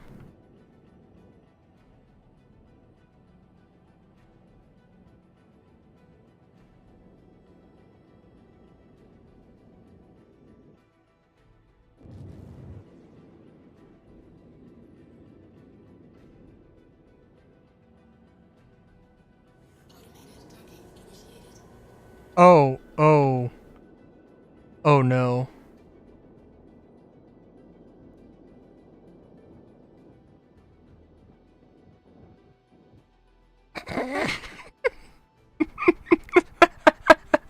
Okay. Alright. Oh, that's good. Oh yeah, because you haven't checked out a lot of the stuff. I mean, I was lined up decently on one side, and then it decided that no, that wasn't the side we were gonna use today. So.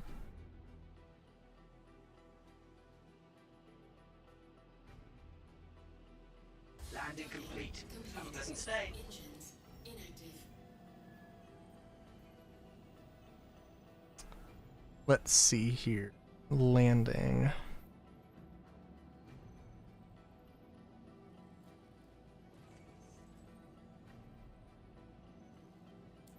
Okay.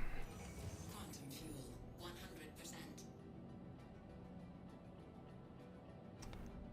Guess the best thing to... I guess I could... I mean, I don't want to...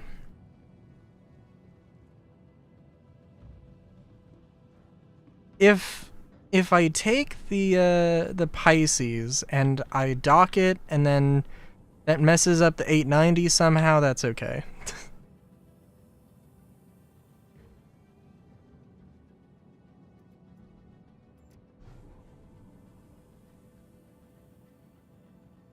Honestly, I'm kind of surprised though, because ASD, like... ASD is, like... The AI was always, like, a step above. And now, when the servers are running, like, really well, and the AI is, like... not limited by the servers, I can only imagine that they'd be insanely difficult.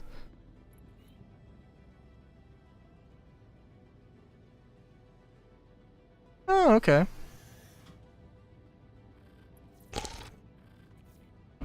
I'm not really huge into mining.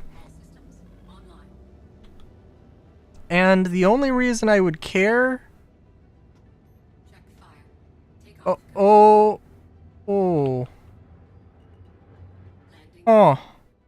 Okay, that's not really a new one, but... get to see if this works.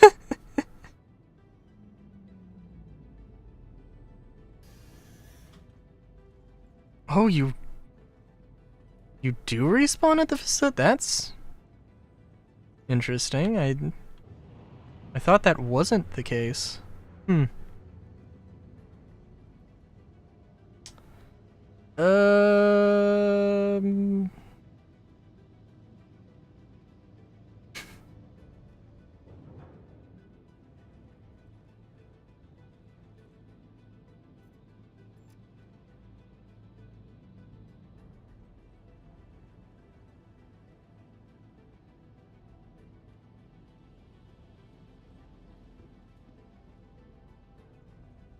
Oh, okay. I don't think that's supposed to happen, though.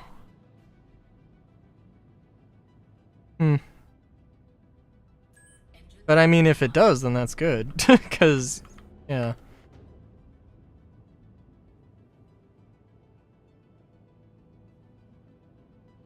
I mean, there's a lot of things that probably aren't supposed to happen that do happen, so, you know.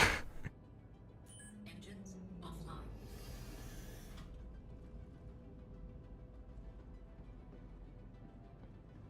Okay, so I guess I can't open the doors when I'm docked, which makes sense. The 890 enemies seem to have all kinds of pistols on them. It used to be that they only had like the LH86 and the salvo. Now they have codas. Pink codas, which we've established, are the stinkiest codas. And also, they've got a new color that I have not seen before. Until now. And actually, I am gonna go and swap out my blinged out Ascension pistol for the Big Boss.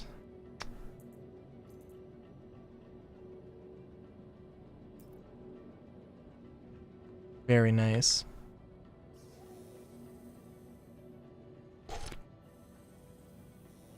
Alright, are we going to immediately explode? You are clear to launch.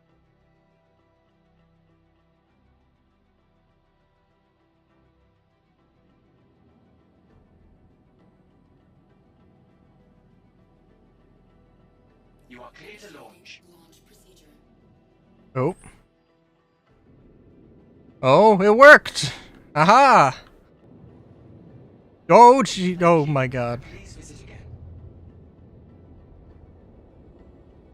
The guiding lines freaked the hell out of me there for a second there. Alright.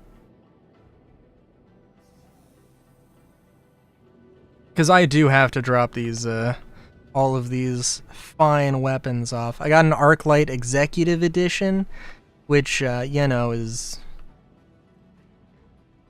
totally worth something, really, and, extremely valuable, and will absolutely use it all the time.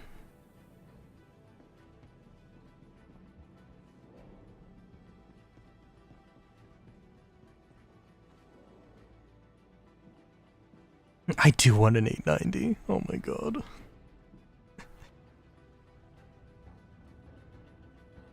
Let's make sure. Okay.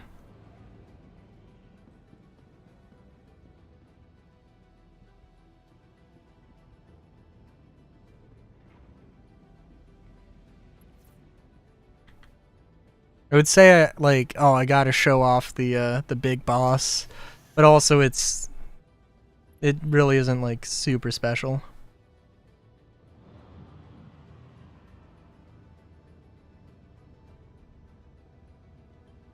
It is a coda. It's green and black. Engines online. Takeoff complete.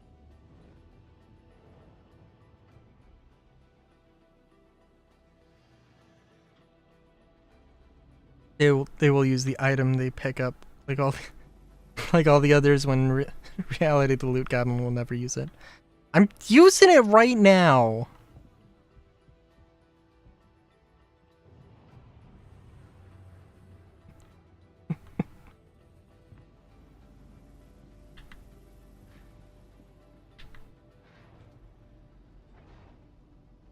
Yes, I might not be using the coda that much this stream, in all fairness, but it is on my hip right now.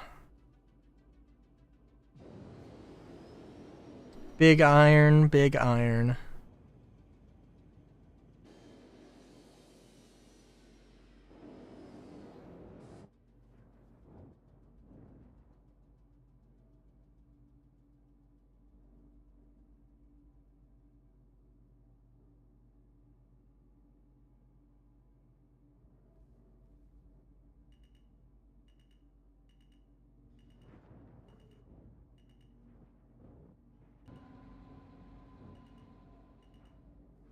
Landing complete. All right.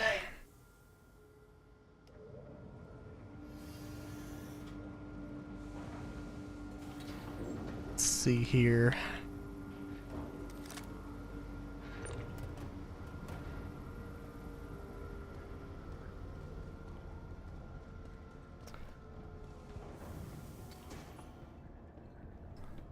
Throw this bad boy in here.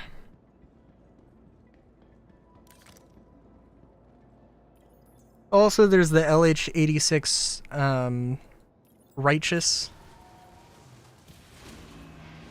Have an A90 for only 500 USD. In theory.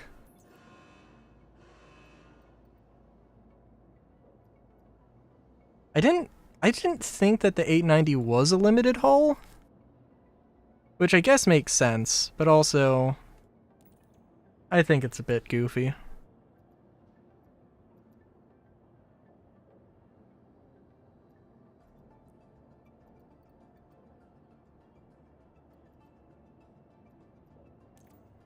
But yes, the big boss, behold.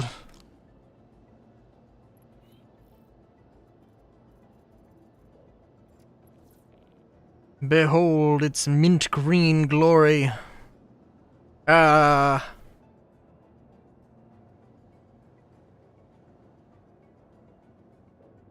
Yeah, I mean, like, I don't know.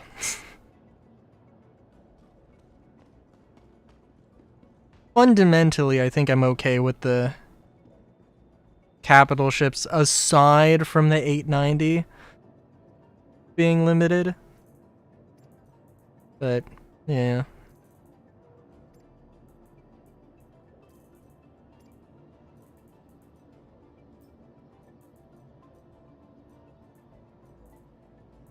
see. We're gonna grab all the killshot ammo I can because I've ran into so many situations where I just don't have ammo for some stupid reason.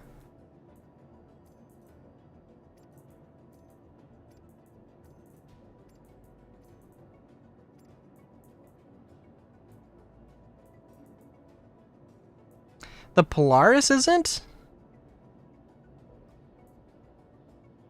I could also see the Polaris because it's like initially it was like sort of marketed as more of a militia ship. But also that means that it does not make any sense for the 890 to be.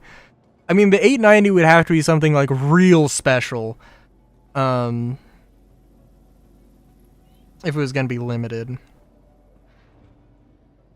Which makes me wonder if whenever they come out with a 700 series, how special that'll be.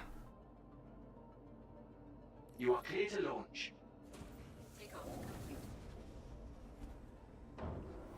Landing gear raised. I don't think the 7... I don't think... like... You know, I was like, you know, I think the 600i, you know, when it gets its rework, it'll be something real special, it'll be something real cool. Thank you. I'd probably really like it. That might very well be true. Like...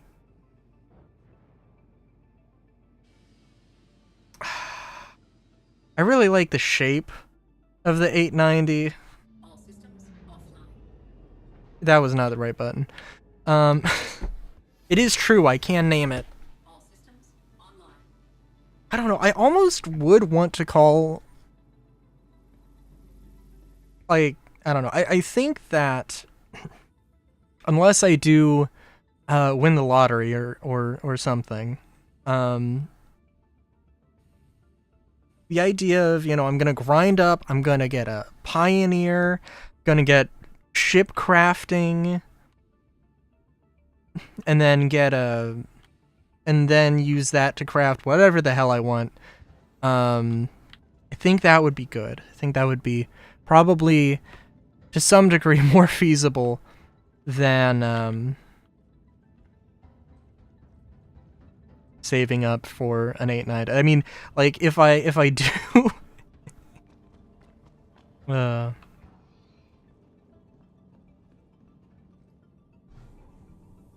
I don't know. If I do buy an 890, it'll be in 2027. Unless 2026 is a really good year for me.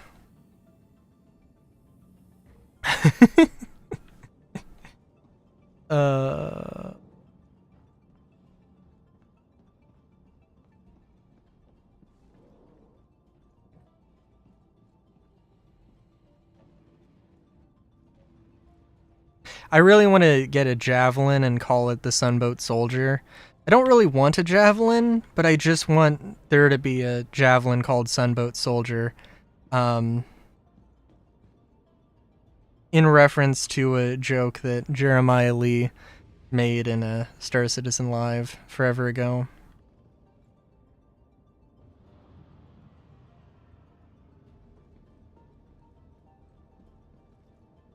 And, like, just getting any capital ship and calling it the Sunboat Soldier just wouldn't do the same. Just wouldn't be the same thing.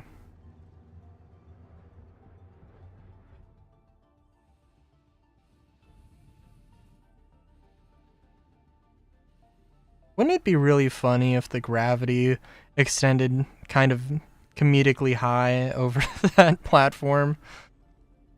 And it just end up falling down.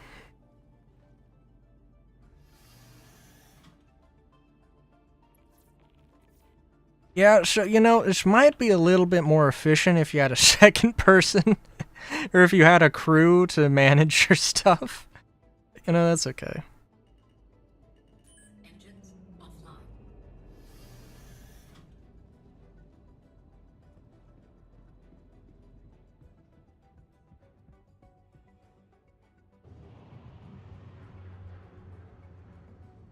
You know, honestly, let's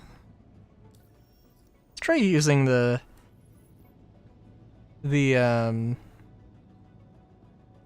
emergency bridge. Because, like, it exists. It's a feature.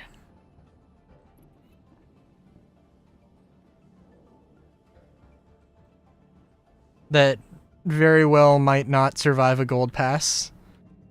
Either it doesn't survive a gold pass, or this thing gets revamped to where it's actually usable.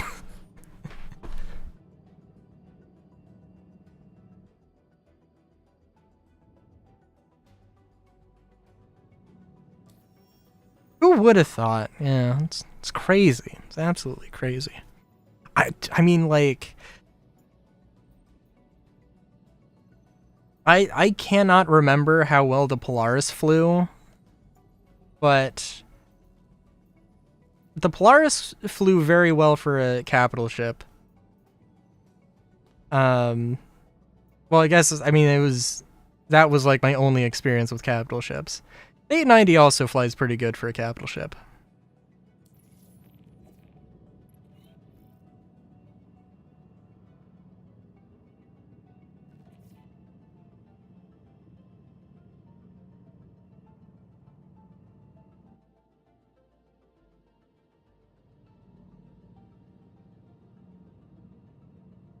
It would make so much... Okay, I literally don't think I can do anything here. It would make so much sense on literally every fucking ship.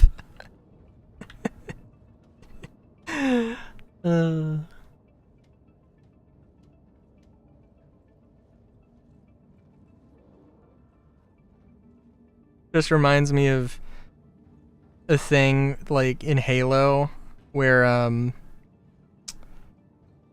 the Covenant, the elites specifically, looked at human ships with like glass bridges and were like, my god, this is amazing. They're putting their command in like the front of their ship, super exposed, open to battle, like it's high risk, high reward type deal, right?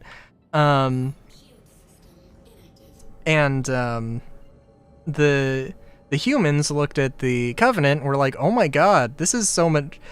They have their bridges in like the middle of their ship. It's like extremely well protected. This is such a great idea. It was just a funny thing.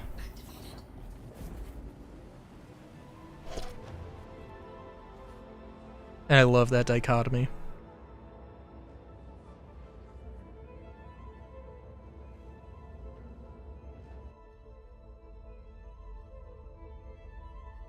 And I love this ship. I mean, like, the day I actually do get enough credits to buy one in-game,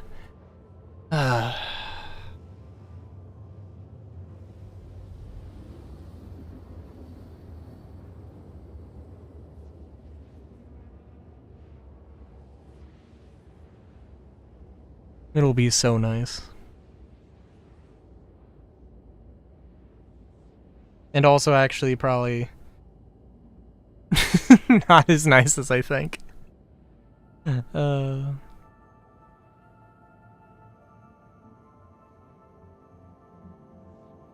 Because the next time I fly an 890, it's gonna be post-engineering, so we'll see how that goes. Hopefully it goes pretty well.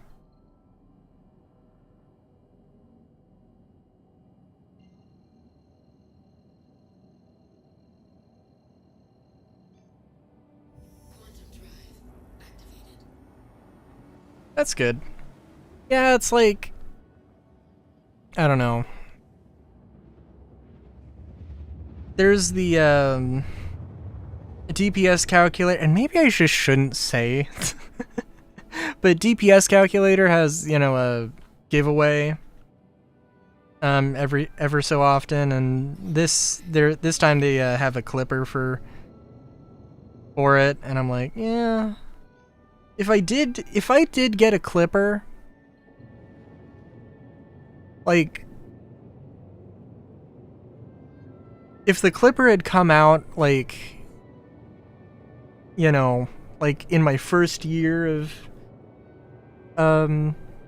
Star Citizen, or if I, you know, only was started playing Star Citizen a year ago and like, you know, was at the point where yeah, I could see the Clipper being a thing that I would have gone for. And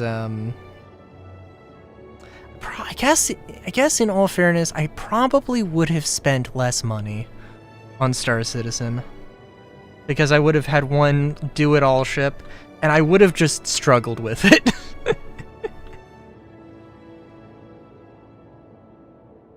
As opposed to having a Reliant and a Spirit and all that. And a Wolf. Well, a Reliant and then a... Ooh, I'm going in a little fast. Going in a little hot and heavy here.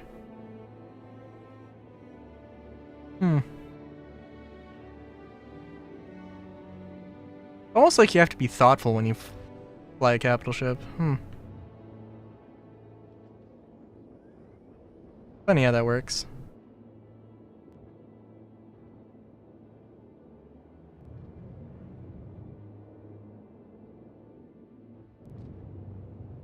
Oh, at least this is flat though.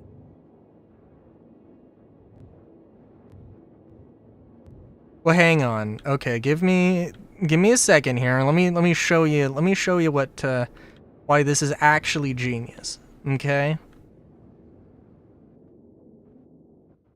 For one thing,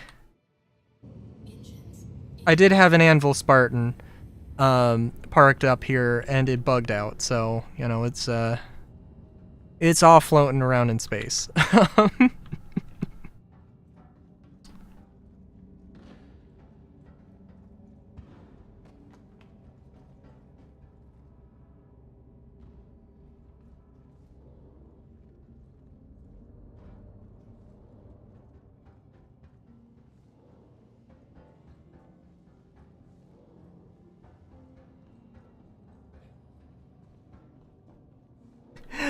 The fastest running to the hangar is just amazing. Alright, let's get... That's not what I wanted to get out. That's okay though, that is okay. Well, actually, we'll toss that into this box here.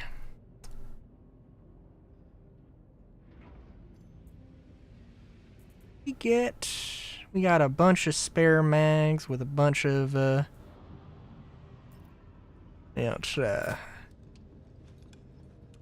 get all that concentrated in there. Yep. Shrink into the floor. That's good. Alright, now we got ourselves a lovely little sniper perch here. I have the high ground.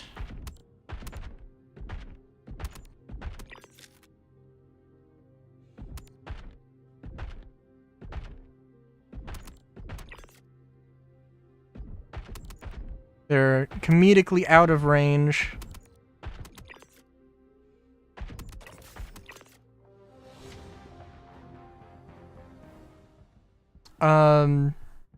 Well, you can get one at Levski, but this one is the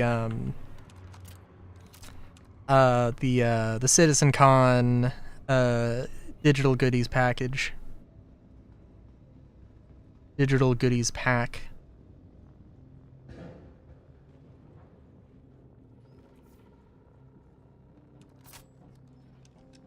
That's why it's got bones on it.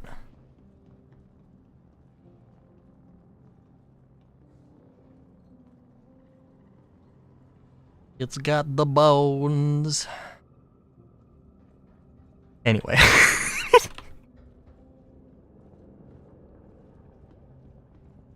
That is true.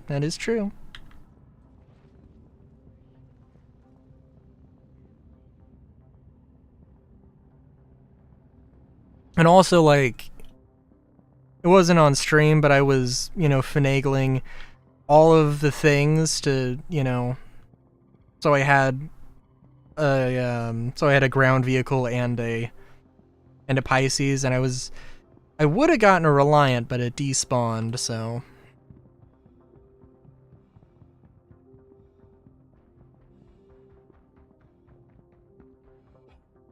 There is that.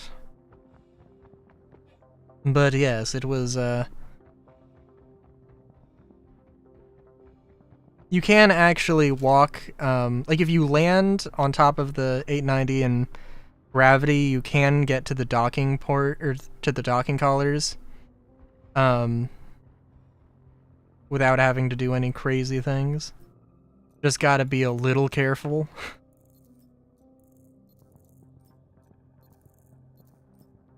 Because it was clearly not designed with the intention of you, walking along the top, delicate, elegant curve. I have, like... My mouse is, like, butting up against something, so I might, like... Oh, no. I hit something with my mouse with right click, and I aimed when I didn't mean to aim.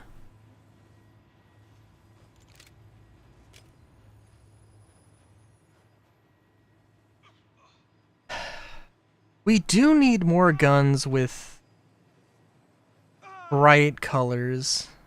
Do you think that's a thing that should happen?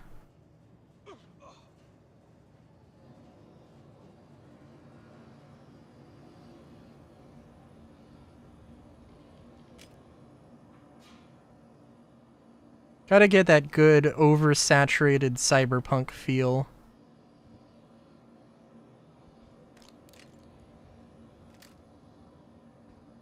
I don't know if mint is the best color to, you know, show that off, but...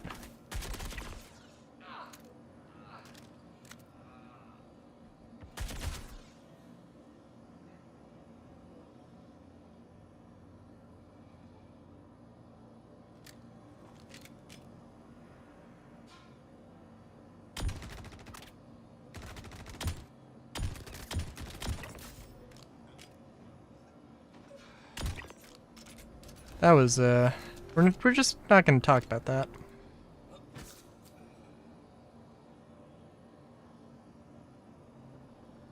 Oh, absolutely.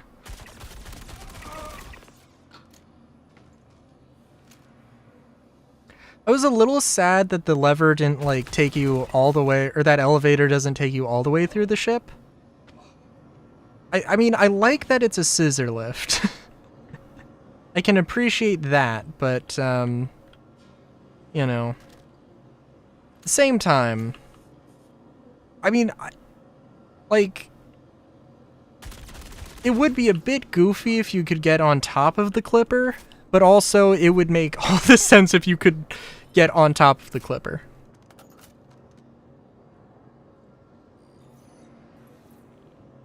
But also that just, it wouldn't work that way.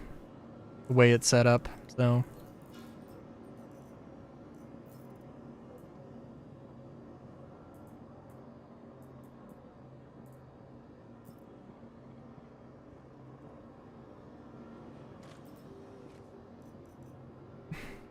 Ooh. Ooh, we got them some pickles. I don't know why 2 pickles takes up 1% of my backpack. That's kind of insane. When a gun takes up like 10% of my backpack. If even that. So, I don't know what's going on there.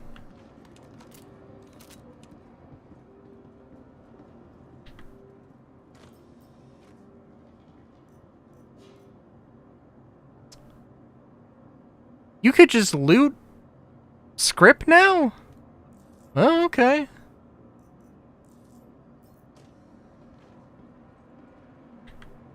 Well, now I guess these blue boxes are worth something.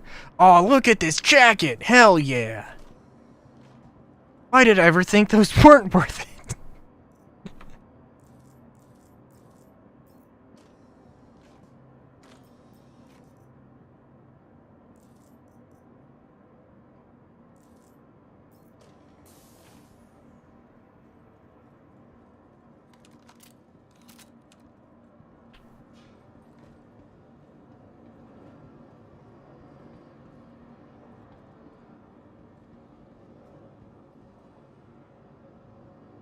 I have not played that.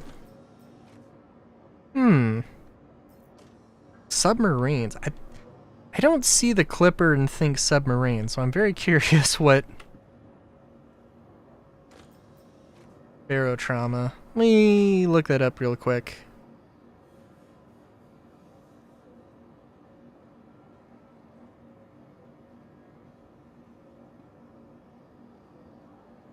Barotrauma. Barotrauma game. Oh, okay, I see. I can see that. I mean, they did have, like, the side view, which was... the side view cutaway, which, I mean... Yeah, no, it's, definitely a thing. I mean, they definitely could have more ships that play around with verticality.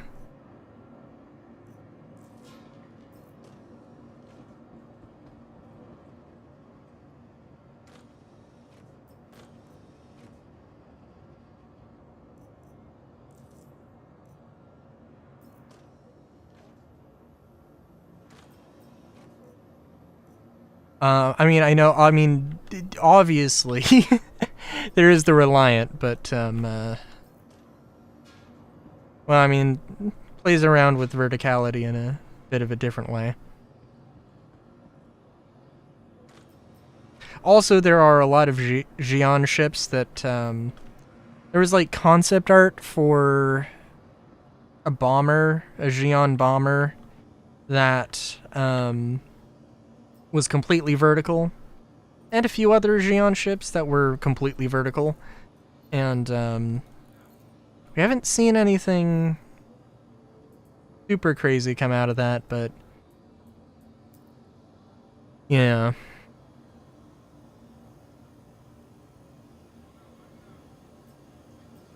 True. I don't know if I probably have flown the Khartoul like one time.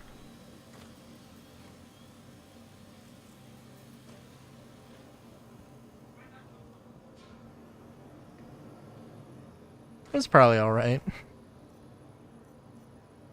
If I think that the,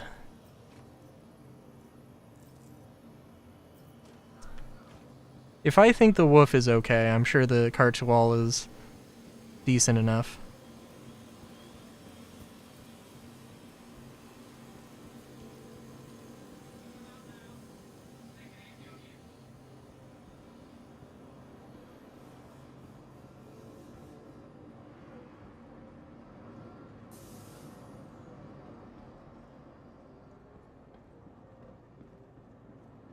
Also, again, I did not know that you can get MG script from these things. That is kind of cool.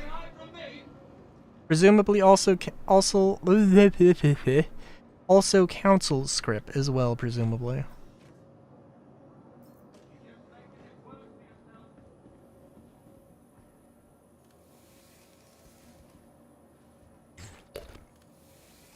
Not that that really does too much for you, but yeah, one day.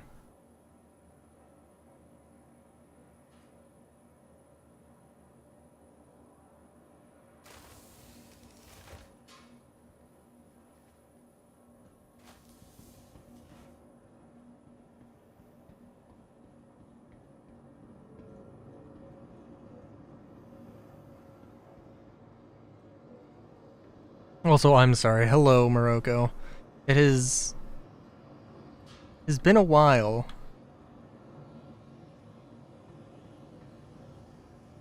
It's been a while, and I hope you don't mind watching some random ass 890 shenanigans.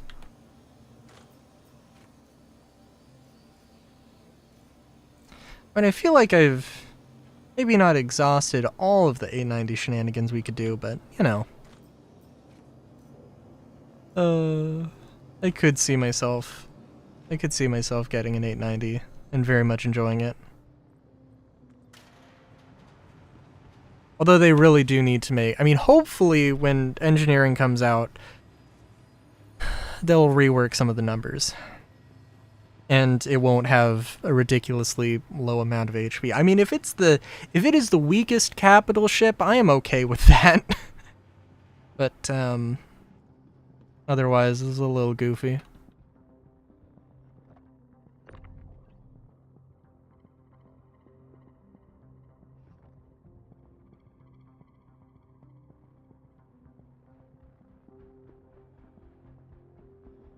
I don't know if I mentioned it before, but I really do hope that Armitage weapons becomes a thing, because I feel like I've been really gravitating towards Castak guns. And I feel like Armitage, from everything I know from a company that only exists on the Galactopedia, they seem interesting. Placed it with a Starlancer attack. Fair enough, fair enough.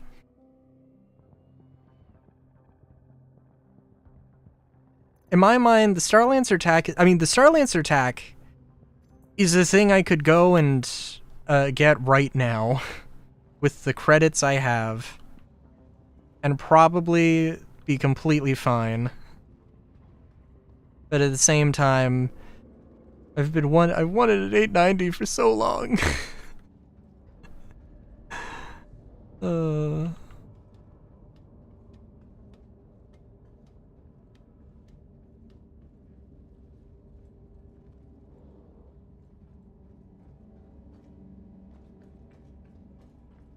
But the Starlancer attack is a much more practical ship. Yeah. Yeah. That is what I meant. I cannot buy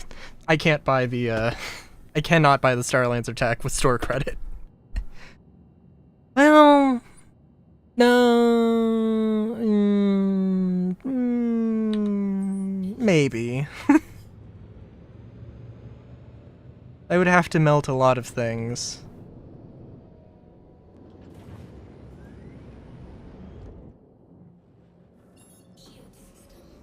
I would have to melt everything I know and love. That would be a little much.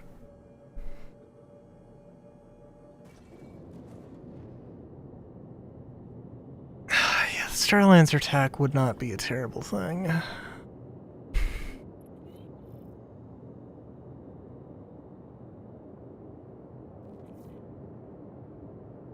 Hanging around the orbital laser with all NPC ships around. Never did they break the shield, let alone damage. Lowest shields got was 74%, and it fully regenerated in like 1 second. Huh.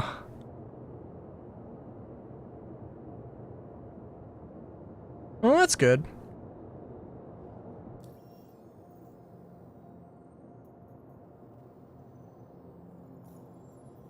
So far, my experience with the 890 also has been the most lethal part of the 890 is the fact that it is a large target for NPCs to ram. Not the PDCs, although they do what they are. They are what they are. They do what they do. Words are apparently very hard for me today. I apologize.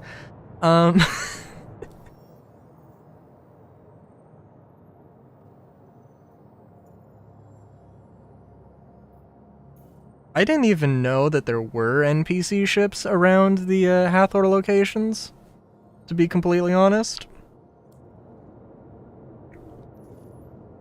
So, I have no idea. I don't remember them being around the laser platforms, but I don't know. I could be wrong.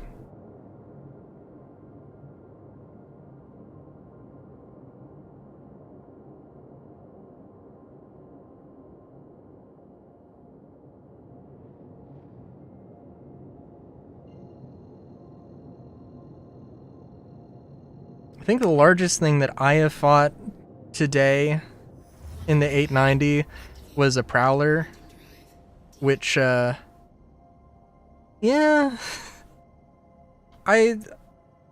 I don't think I saw the Prowler crash into me, but I'm pretty sure that's what happened. And the 890 did not explode, so, you know, it's good.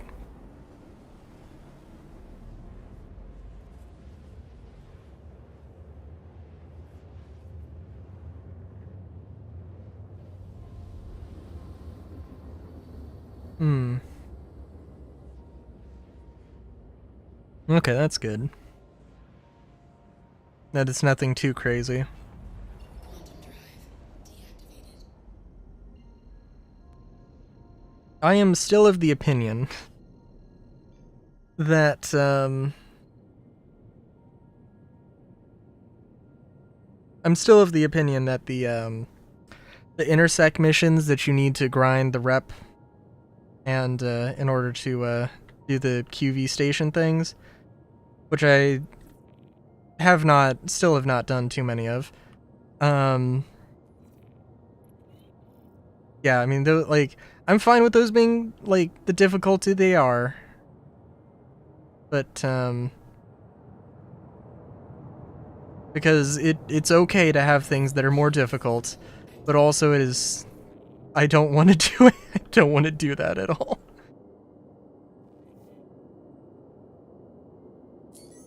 Hmm.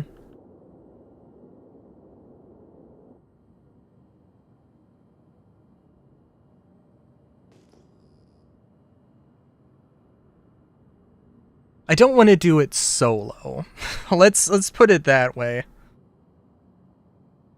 Using an eclipse, fly in, torpedo the target, and go to next.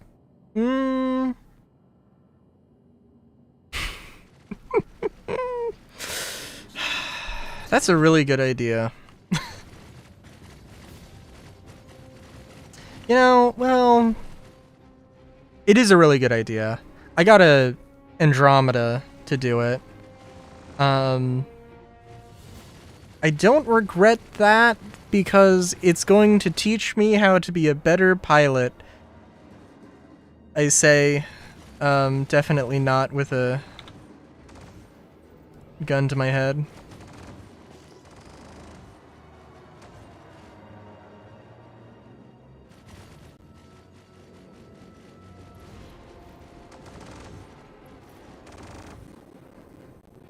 Oh, that's also fair. Ah, yes, we get this lovely audio distortion also. That's fun. That just seems to be a thing with this.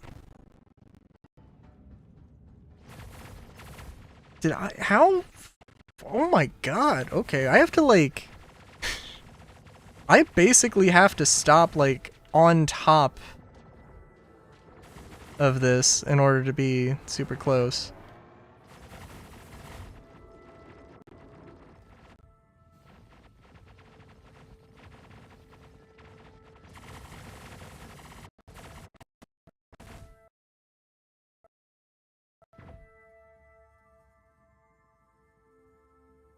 I could probably get an eclipse, but also that that's so much money.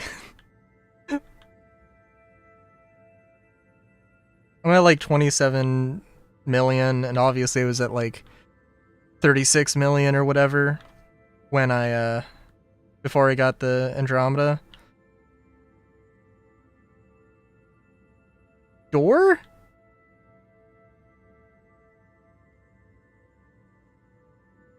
Hello? Door? Oh my god.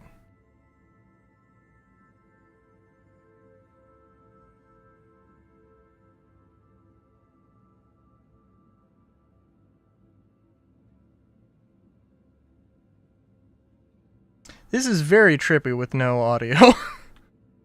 Trippy is maybe not the right word. Oh, jeez.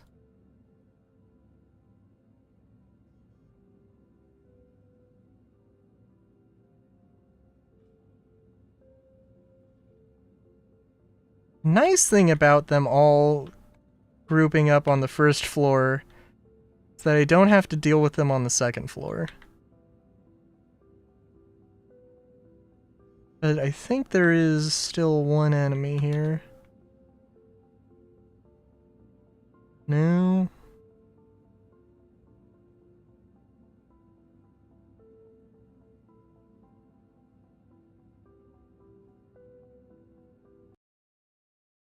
20 torps missing. Oh, that's fun.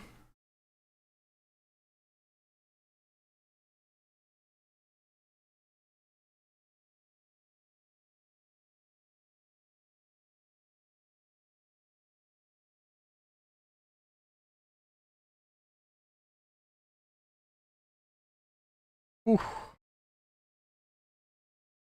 Oh, I derped. Also, a lot of blood splatter.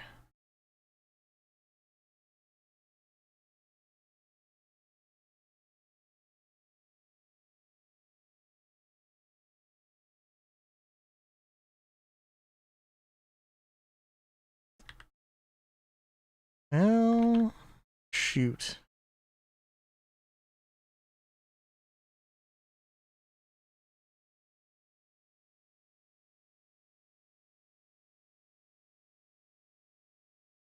So yeah, I guess when you bring two 890s in close proximity to each other, sound just distorts. You create a dumb hole.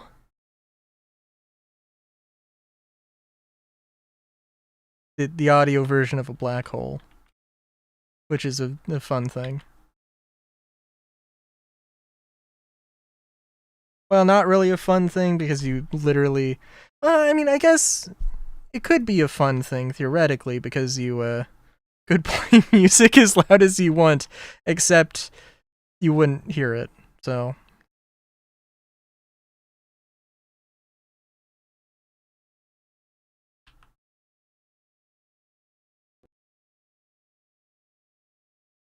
Again, I downed the guy, and then I went from 74 HP to 50. That seems just a little silly. I really hope that 4.5, the combat AI thing, does work. Please tell me you're not gonna crash. Oh no. Oh god.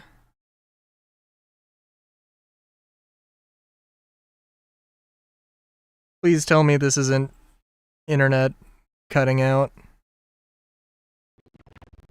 Oh?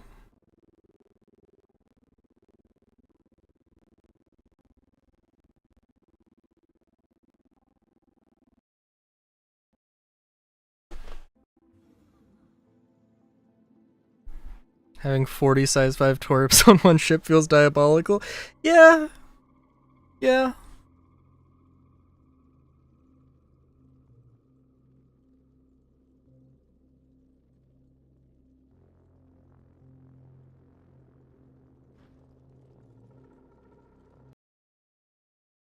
Oh, we are totally gonna crash. Again, I have had some internet instability issues. If that was gonna be a problem, then stream would have cut out by now, I'm sure, so... It does seem like it has fixed itself, though. But the game did crash. That did happen.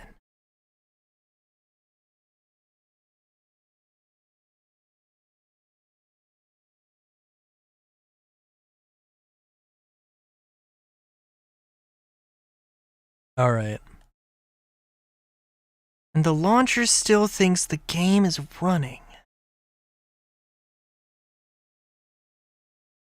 Still thinks the game is running.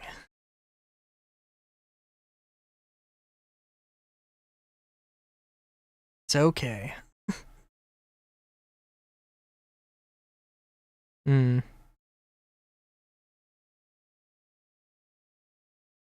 I do almost wonder if it is, like, something to do with bringing two 890s in close proximity to each other. But nah, probably not.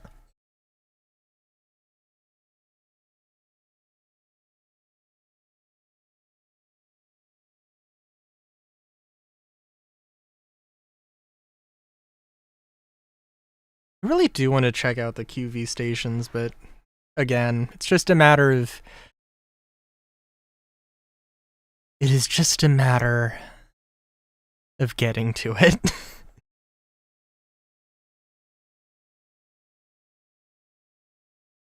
And again... Well... I don't know if you're doing anything tomorrow, Misty, but I am, like, we'll see 50-50 odds on whether I decide to stream Star Citizen instead of Minecraft.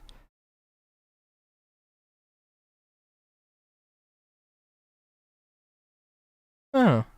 Oh, yeah. I like to just go for the most number of missiles possible.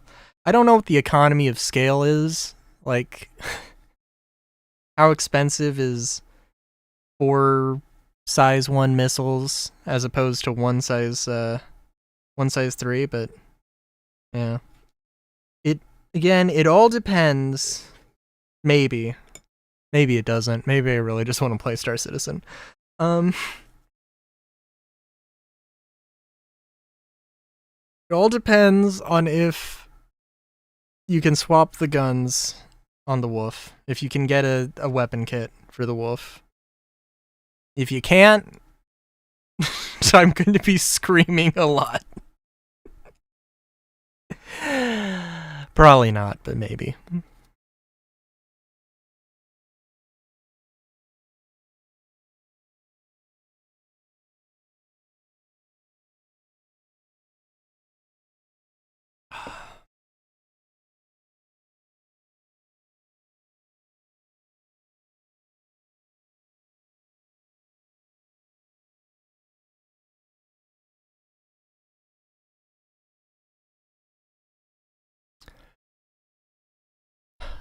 Like, I still don't know. Alright, let's see what happens here. I'm also kind of expecting the AI to have moved around and to be right on top of me. But we'll see.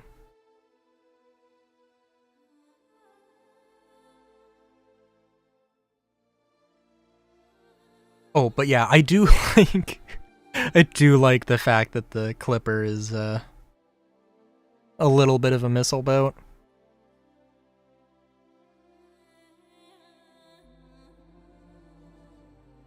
Solar specifically was like, how do you feel about the Clipper blowing up a Reliant in its trailer? And it was like, son of a bitch.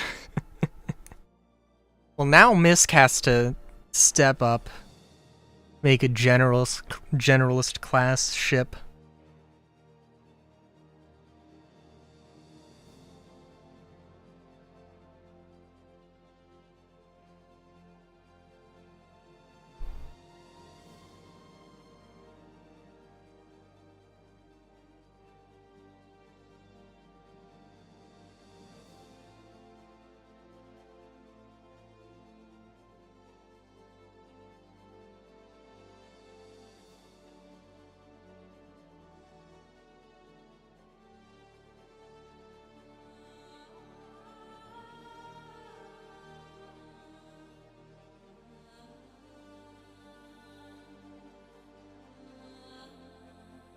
I don't know, I'm thinking actually.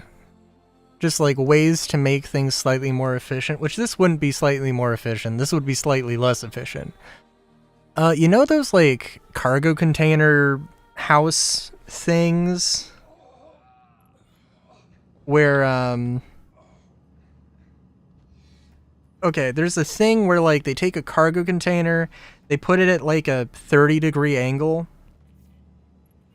and then like there's a sort of step floor design where there's like, I don't know, like a 2 meter by 2 meters space, that's sort of like the base floor, and then there's a, like, you know, not really a second story, but like a few steps up, there's another one, and another one.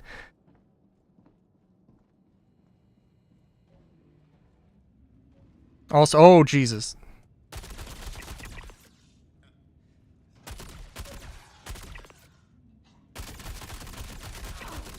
Ooh, we're going back to the med bay. Almost wondering if like Kruger with their the way that the wolf is stanced would do something like that, but also, and like So it's landed and the body of the ship is at like a 30-degree angle. Not a 30-degree angle, something more shallow than that, but when you fly it, it's straight on, which means that you're at you're just at a weird angle when you're in the ship. Because that'd be stupid, but it'd also be fun, I think.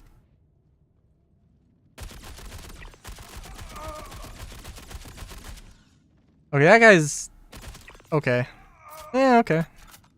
Wasn't that bad.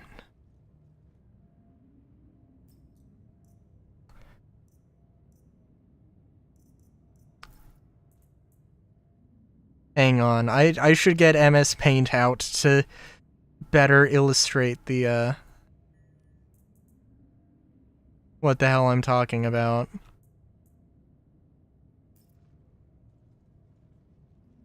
No, it's just the armor. It is just the it's just Clash Core, which I can't. Oh, actually, I can carry it. But yeah, it has a. It's old.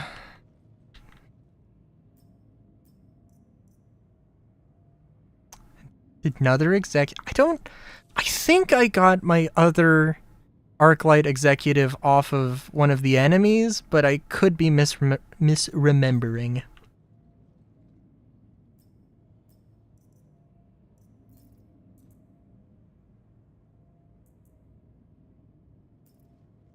I do have too much on me now.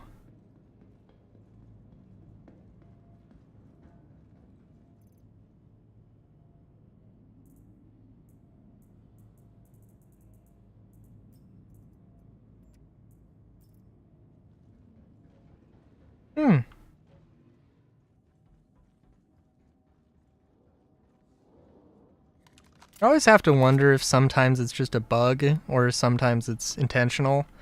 Like these guys used to drop scorched 4 power scope and the scorched compensator, and I mean it was really nice, and I still have a lot of scorched stuff from when they did that, but they have changed it. But it was around for a while, so I'm sure that, like, you know, it was intentional and then they changed their minds on it. Which is fair.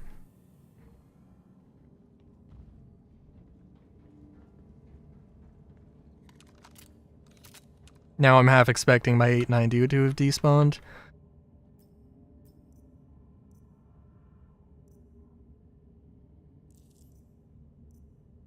Do have to check though, because honestly, like, and I'm wondering, like, hell, what if I find like one of the subscriber salvos that's engraved? That'd be cool. Oh, that's nice. What? Okay. I feel. I want to say I feel guilty about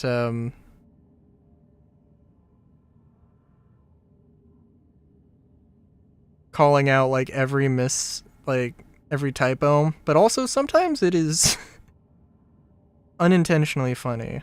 What is that? No, that's not. No, wait a minute. Is palatation a word? No, okay.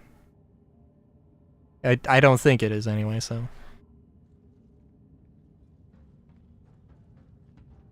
There was a solid chance that that was a really funny typo. But that's really good though. I tried a few times to find a Palatino armor and I was like, this is insane. Like, and then like Mr. Kraken had a video explaining, at least as best as he could explain, or as best as a non-CIG person could explain, and yeah, that like, oh my god, it's like a terrible experience.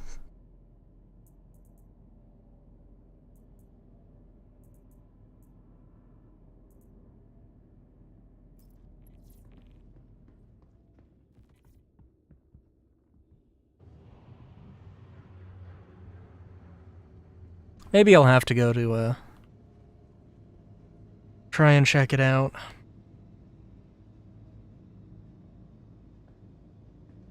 The point where a line tangent to the maxillary tuberositis on the hard palate is bisected by the sagittal plane.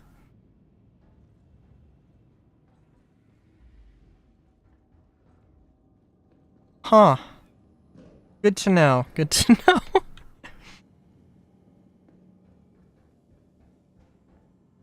Okay. 'Cause yeah, when I you know, there was like the small little missions where you like clear out a group of enemies, and I would go do those, and I never found any boxes.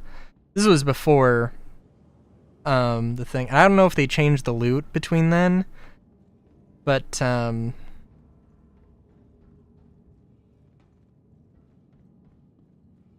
yeah, the last time I checked, I was like, oh my god, how the hell did I miss all of these containers? I was going to the friendly distribution centers, though, so that might be it, but...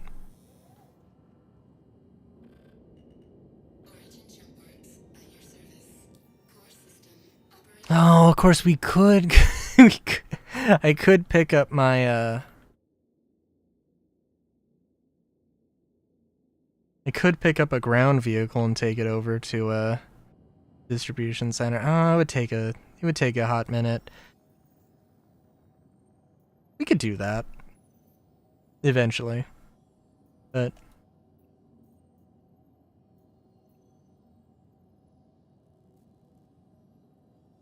yeah.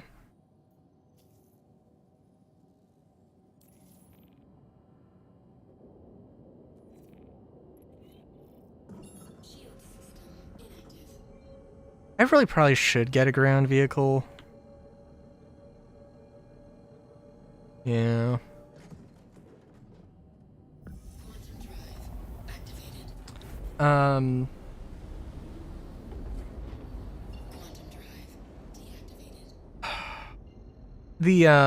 They changed the loot around. I think in the last patch, all of the bunkers only had the small blue boxes.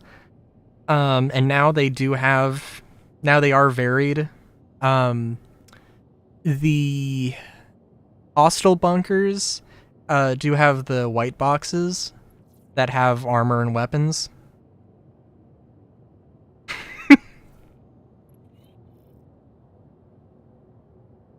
That's fair.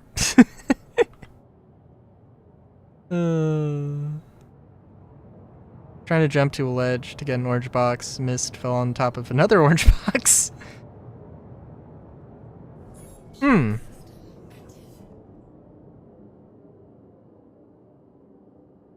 that's good.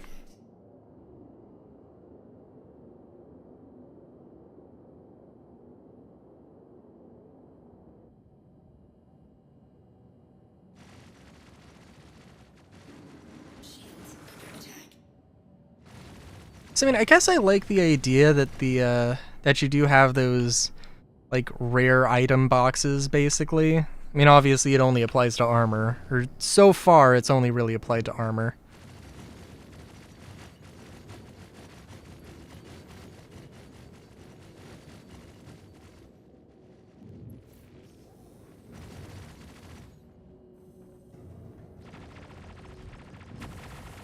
It would be cool to see some weapons, maybe, every once in a while, but, eh.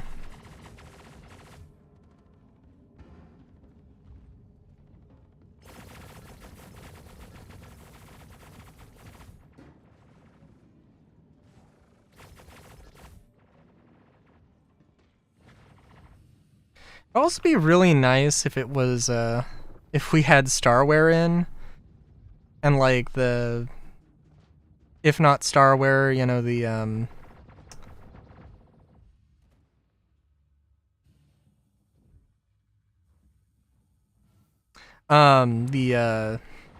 armor specifications, the armor specialties, armor archetypes. That's the term I'm going for.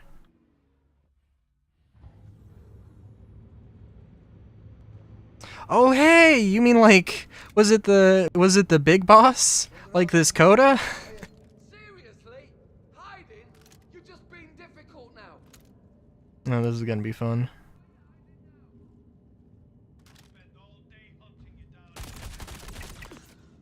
Pushing up. Alright, so I guess the big boss is just new, which is cool. Oh my god. Again, I just went from 80, I just went from 80 to 31! What has happened?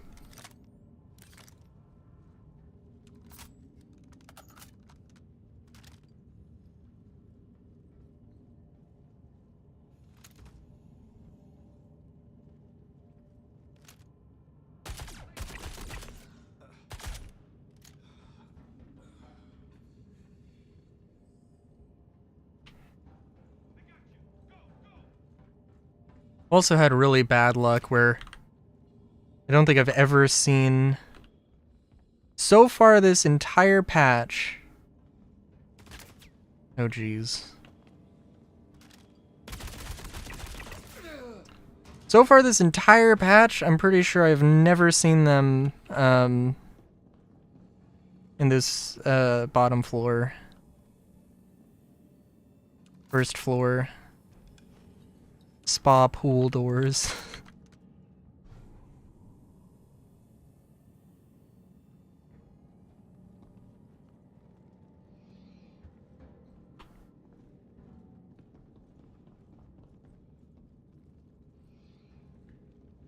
Oh god. Hey, hello, where are you, Mr. Man? You're not on this? Okay. Save you for later.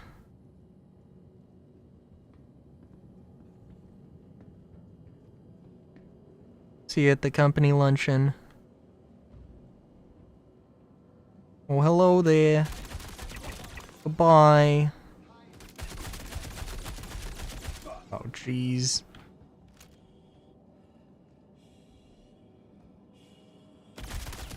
Yep. That took a while for that to happen.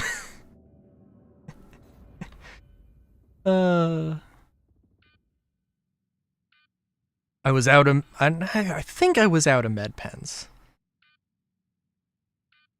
If not, I would have had to have...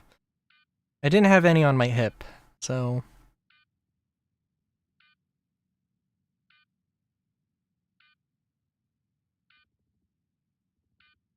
How long should it take me to respawn? I'm literally like 50 meters away. I have no idea if it's like actually the game having to load or if it's or if there is an actual like set timer, but possibly both.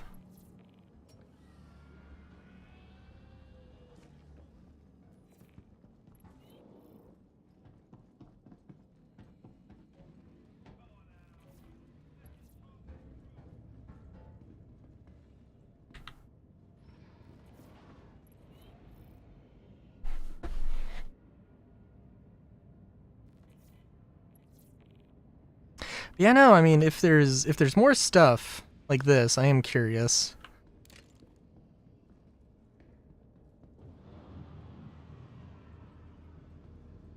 I mean, oh,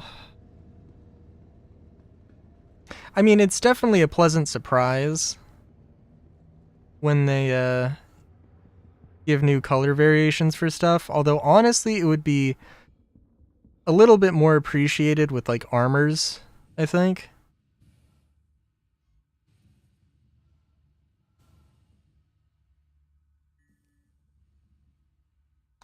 Cause like, okay, I love this backpack. I love this backpack. But I would, well, in general, I would love it if there was like maybe 5 like generic colors for armors that were shared across all armors.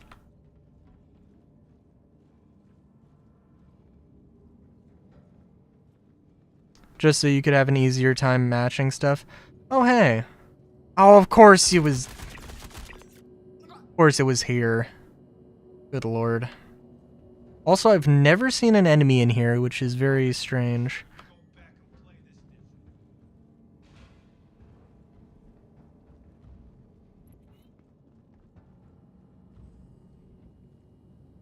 You screwed with the wrong people.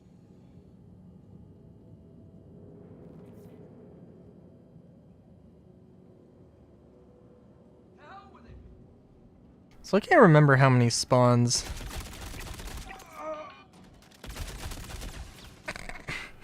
Okay, I guess we're gonna...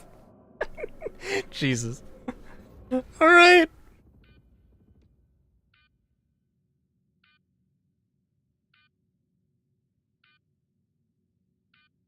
Have new armor colors too, but mostly for Morozov sets as far as I've seen. Okay. Are those new? I mean, I know that they changed the names. So it wasn't like all Morozov dash SH dash 03 or whatever. But if they've added actual new colors, that's cool. But like, there's so many things and crazy things. Like, there's one set of armor where Twilight is like blue, and another Twilight that's purple. It's like, what the heck, man?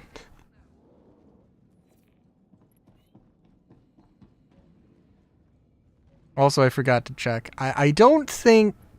I can't be, I can't go too crazy with the respawns. Or with the regens.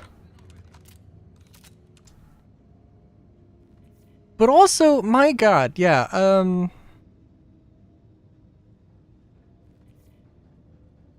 I mean, I'm not gonna say I should have, gotten out of that unscathed. But I am gonna say that I should not have taken that much damage.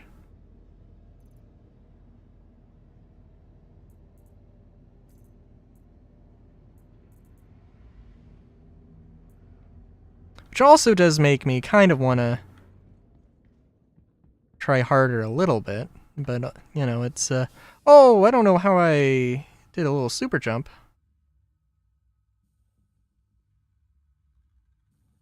Yeah, Smokescreen, I think they... I don't know if they're new. They were definitely in last patch.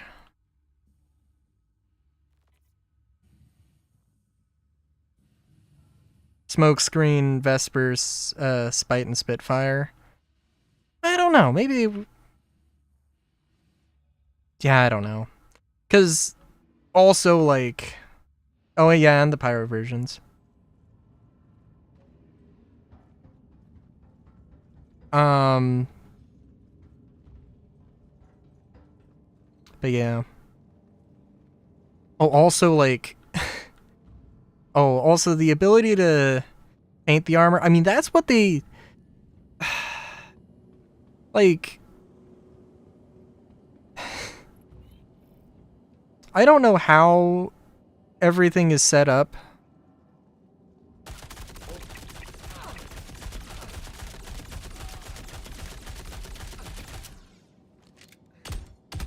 Wanted this fight? Now you're gonna feel every second of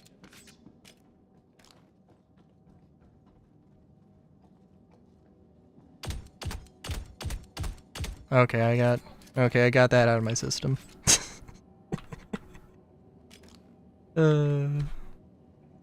Oh, okay, I guess we're taking this then. Time for the football.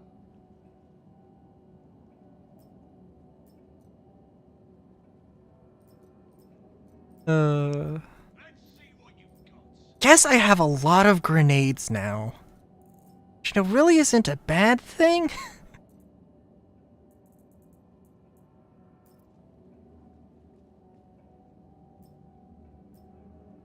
Where'd you go? I thought you wanted to play. Oh, this is okay. This is my original corpse. That's always fun. You were this out. Honest. Oh yeah. Oh my god, I had so many med pens. I could could have played it smart. Oh well. You can't hide out forever. It happens.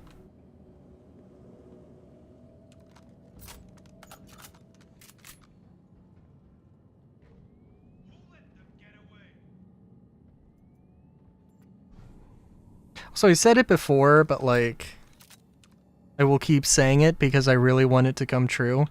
That like, so the other guns that are like the Killshot were clearly made from other weapons. And obviously this is, you know, half of a Klausen Werner laser rifle. But, oh my god. This could be shit!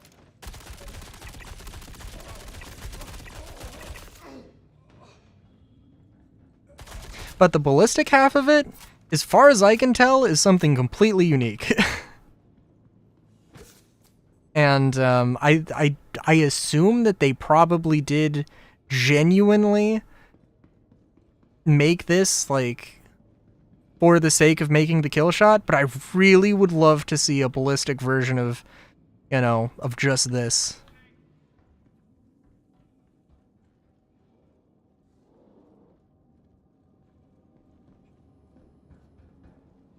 I'm gonna hurt you for so long, you're gonna think it's a career. And it plays into the, oh, this could be an Armitage weapon as well. Is just getting my hopes up too high.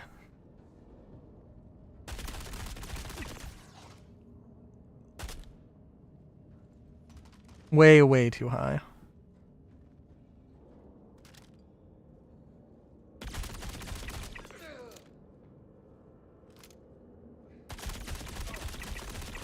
Oh, they had two things on this thing. Okay. I was like totally screwed in terms of getting that secondary objective. Well, that's okay. What do you got on you, bud?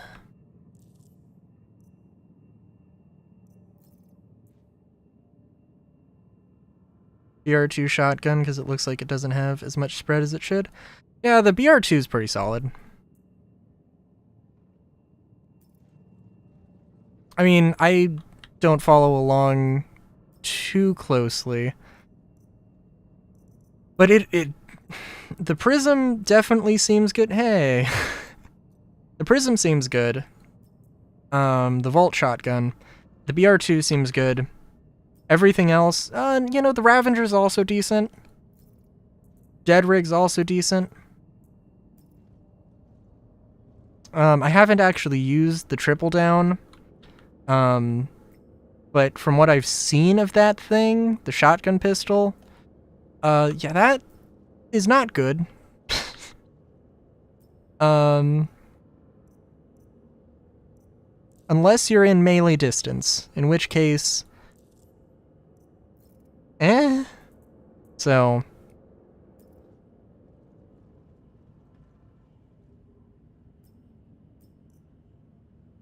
oh, and also I do think the Mirage is, I want to say that was a subscriber item or part of something at some point, but I don't know.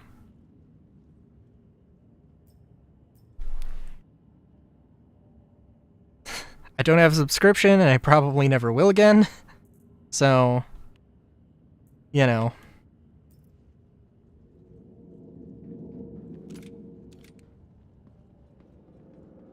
I guess I could check on the wiki.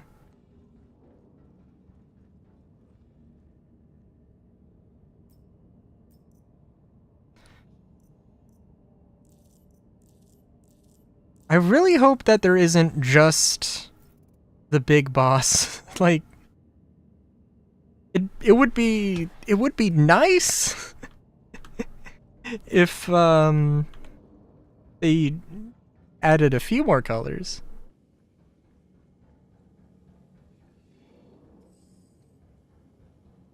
Beer.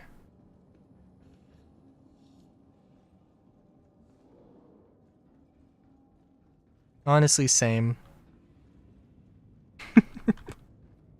Oh, what was I gonna say? Oh, also the thing with the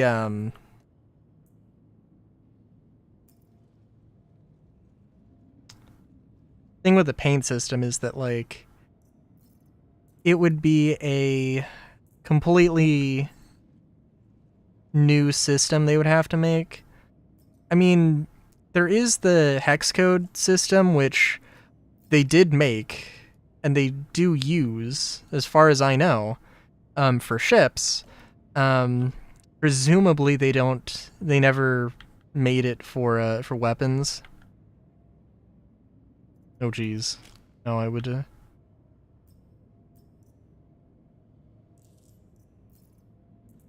see.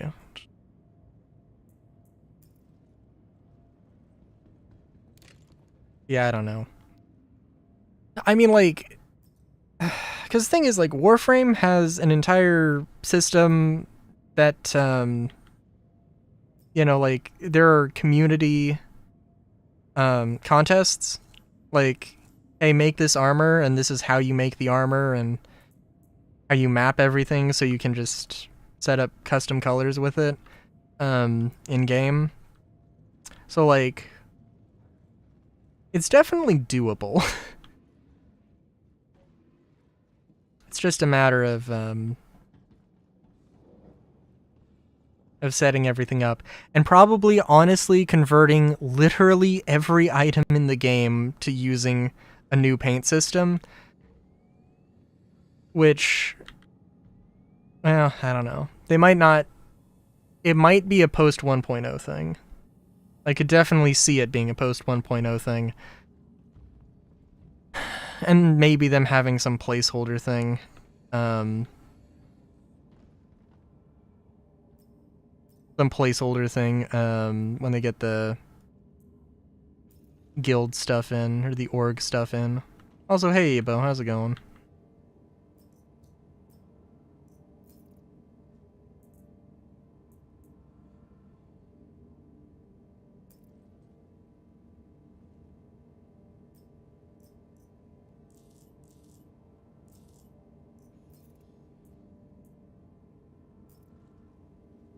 It's too bad that the Uberevs are terrible.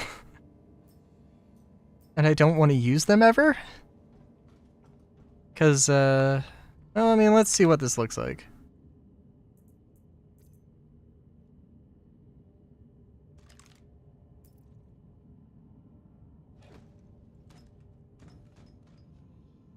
Okay, that's not what I wanted to do. You know, I don't know how true that is.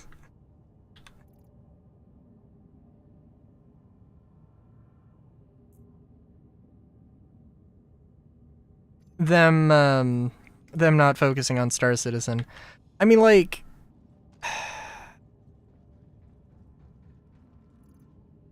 I say that more as, like, I don't know what... Like, I have to go back and listen to exactly what they said at the beginning of the year, because... Yeah, I feel like I misunderstood, or they didn't do a very good job of explaining what they meant. Because it seems like, you know, I mean, they're the monthly reports. It sounds like, you know, they made progress on stuff, on feature work. They just didn't have it in any releases. So, I don't know.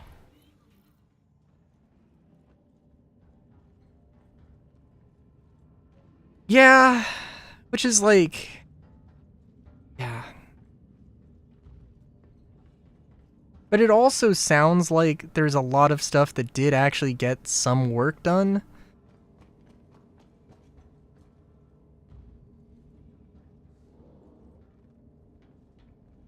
And I guess the way that it makes sense in my mind is that, like, engineering was like 90% done.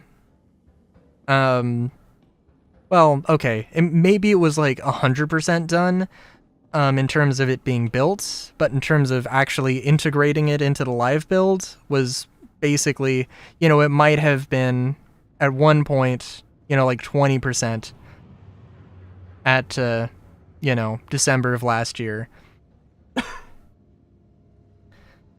And, they looked at it and were like, if we want to get 4.0 out, we can't do engineering right now. It's going to take too much effort. And it's just literally been, yeah, we have other things to do. I don't know.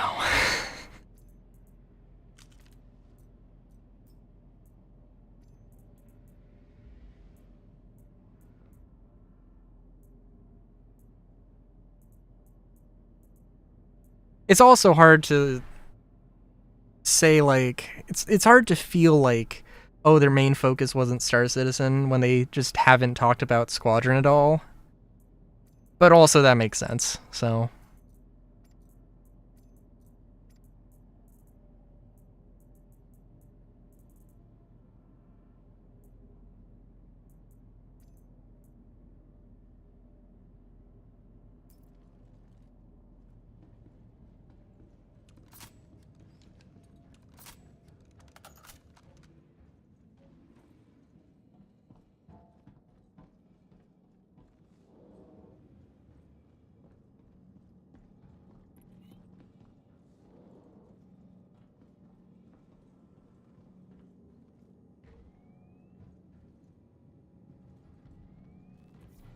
It would be nice. It would have been really nice to have ISCs and Star Citizen Lives.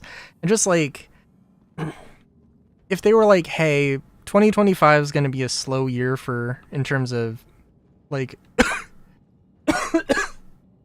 sorry, in terms of like feature progress. But, like, hey, here's like, even if it was just like every quarter, hey, here is where crafting's at, here is where Starware's at, here's where this is at. Even if it's just, it's the same thing, but we fixed one bug. Like, if it was that, and they actually, like, in order to give a little bit of like, oh, this is how much progress they're making, instead of having to go off the monthly reports, which aren't bad, but just, at least for me, they're not really good at, not super great at saying how far along things are. Pushing out ships so they can make back some of that money that they lost the past 2 years. Now it's 20 million, and their prediction to 2024 was similar. Was it? I mean, I guess I don't know what the funding numbers are off the top of my head.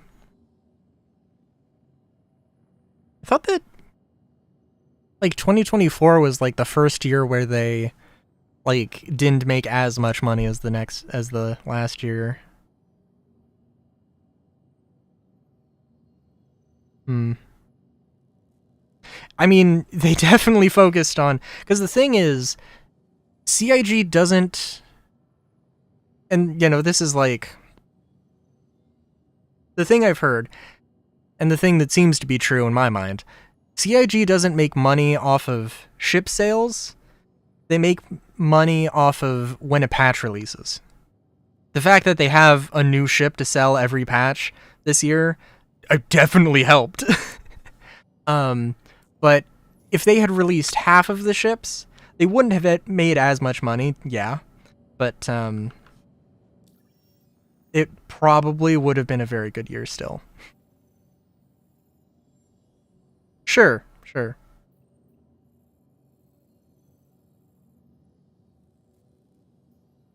Because I definitely don't know the numbers off the top of my head, but I feel like I've seen... Okay, let's see here.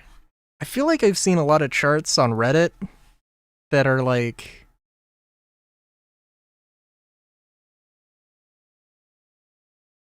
that would say otherwise. Okay, let me look at this. It's the latest numbers we know. Okay.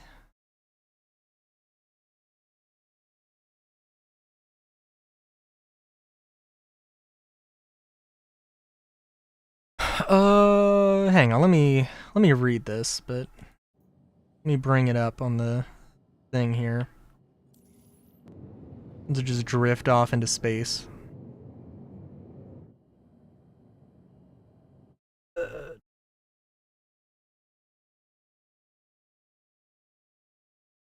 Okay, updating our followers and community on 2023 accounting consisting with previous years. We follow simple cost accounting rules without complicated adjustments like revenue recognition or intellectual property amortization.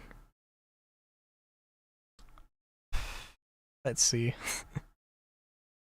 The graph? Oh, thank God. That was a lot of reading.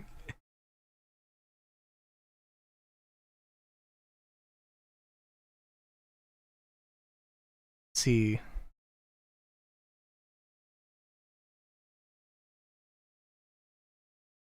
I mean,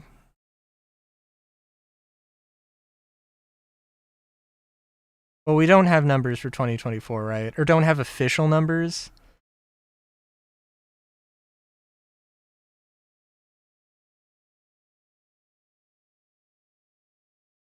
I'm not going to read all of it, but is their income and then right under it their expenses? Ah, I see. Okay. Rating costs.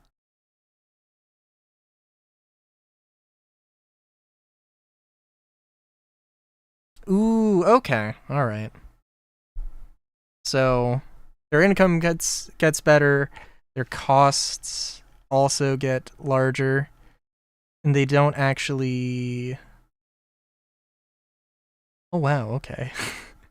They have a lot of. Oh my God. Okay.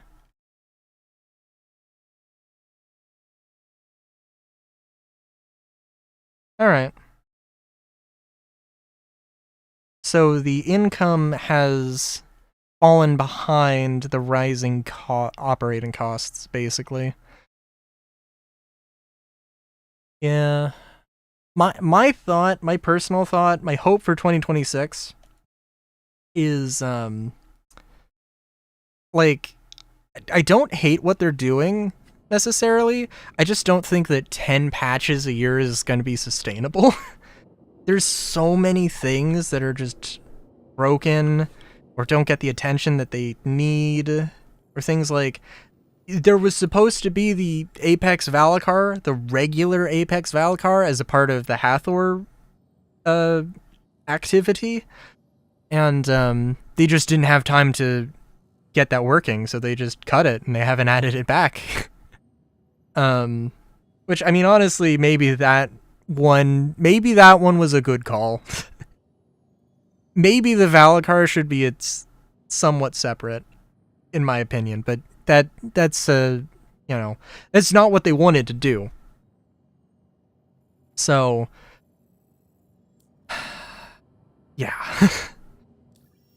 And I mean, like, I think it would be, I don't know. I mean, if they're just like barely squeaking by with the numbers that they've got, that is definitely a realistic thing to consider.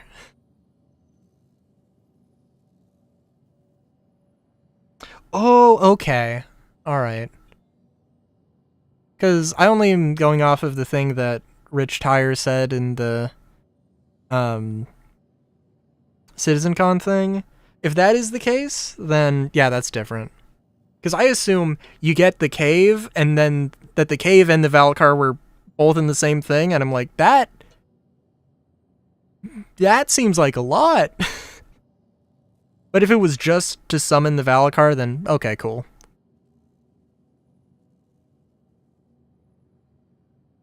Although honestly, and I don't know if this like, I don't know if they, because I think the idea is that an Apex Valakar will come to protect its, young that are in danger. So if they port that idea over, where it's just you have to kill a bunch of baby Valakar in order to get the big one to come, I think that would be good. I think that'd be good.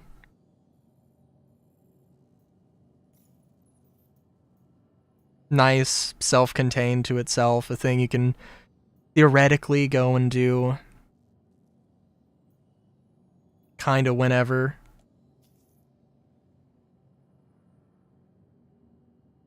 on a really not super complicated thing.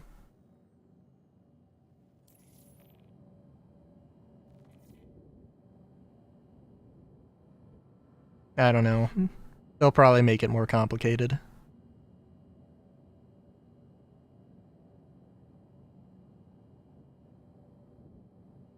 Shield system inactive.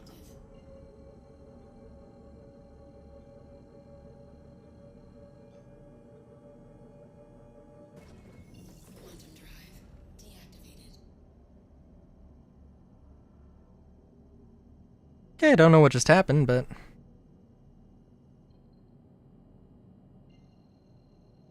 Oh, yeah. But that's also the thing, where there's just, like, the new stuff breaks, and they don't go back and fix it. And, like, that is really bad. And that is not sustainable. Now, granted, presumably, a lot of the people who would be doing the bug fixes are off fixing and patching Squadron 42. I hope. So, you know, like, if Squadron 42 were out, then 2025, just Star Citizen from a development standpoint, not even finances, would be better. I would hope. Shield system active. Half of the Wicklow trades rely on gems from that cave. Yeah. I mean, oh my god. Like, when they said... oh my god. CitizenCon was a fun time. When they said that, hey, by the way, we have Wicklow merch, I was like, what? Who the fuck wants a Wicklow shirt? Are you kidding me? I'm sure some people bought it, but like... everybody hates Wicklow. Everybody has given you a relatively, like, hey, we think that Wicklow is way too much of a grind. I don't want to do this. You know. And then they didn't make it better. It just kept it kind of insane. Although, granted, I think the QV station ones, it sounds like they're a bit better. But also, it, I mean, I haven't been able to get to the QV station yet, so, you know.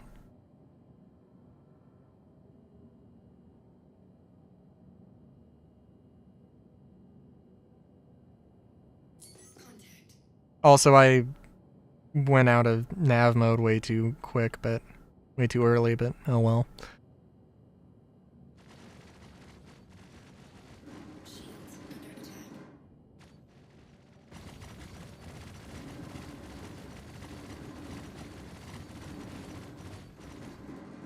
But yeah, Wicklow is like...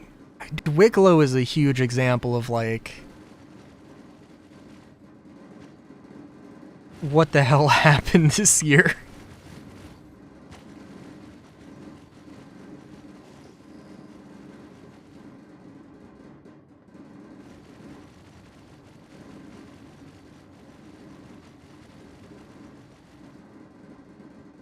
I think was probably my real hot take.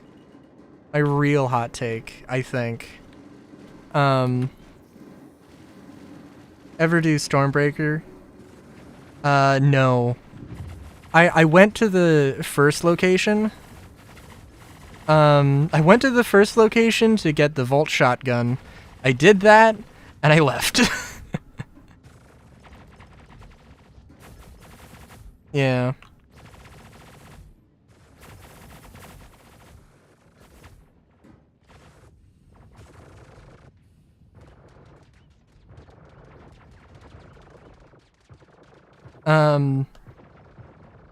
But yeah.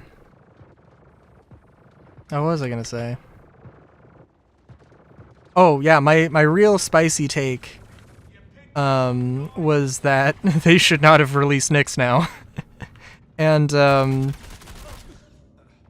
hell with this! I still, I mean, like, it's not the worst thing in the world, definitely, but, And it's not really about the planets or even really Nyx 1 at the end of the day. I mean, I think they've mishandled Nyx 1 in terms of like retcons and changing it around to make it fit, to make the lore work and everything. Like, there's a few things to be said about that, but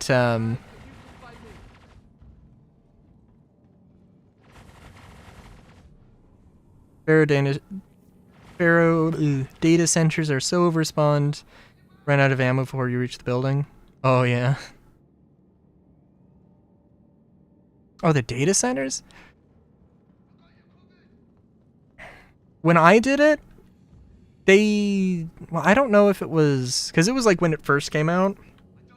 I don't think there was like any of the crazy overspawning stuff. That wasn't really a problem at that point, I don't think.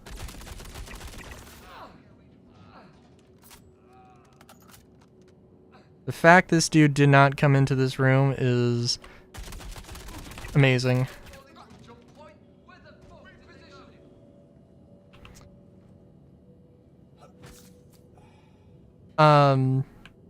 Nyx being released too early. I do think that, and again, not because of the planets or how they're doing it. That's not necessarily a terrible thing. I understand it. But, like, the fact that there isn't any FPS combat except for the QV stations. Oh my god. Which, of course, the QV stations are locked behind difficult ship combat, which means that, like, for me, like, I'm kind of disincentivized to check it out because it's just not a gameplay loop. I'm gated by a gameplay loop I don't want to do. Can you believe today is the day you died? And I think, is there even, like, salvage missions in Nyx? I gotta check that, because I feel like they are missing something. And it's kind of like there are ways that there are missions you could have put in that don't have anything to do with planets. You could have at least done FPS combat in asteroid bases, you could have done 890 jumps. Like, assuming that, like, you know, it's more of they're pressed for time and they can't, you know, handcraft new content. Which, again, is fair.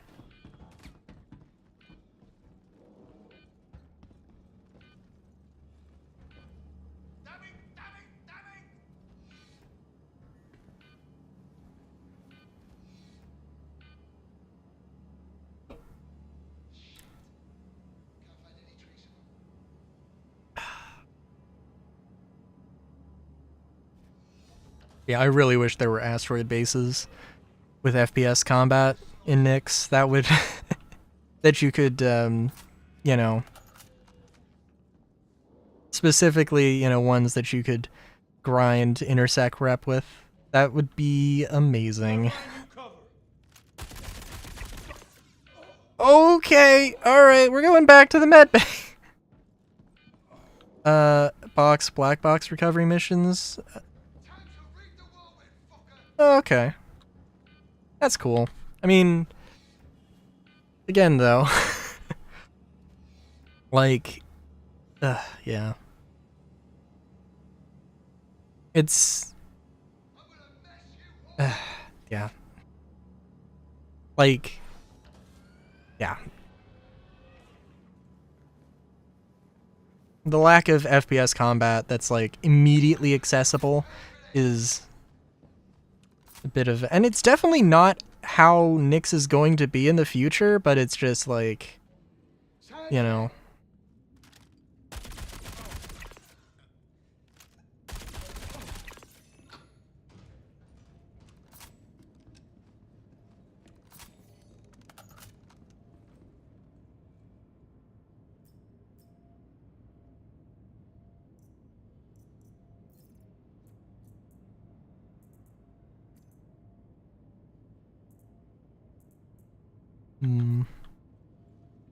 Alright, let's see what everyone has. Ravager. Lovely. Lovely, lovely.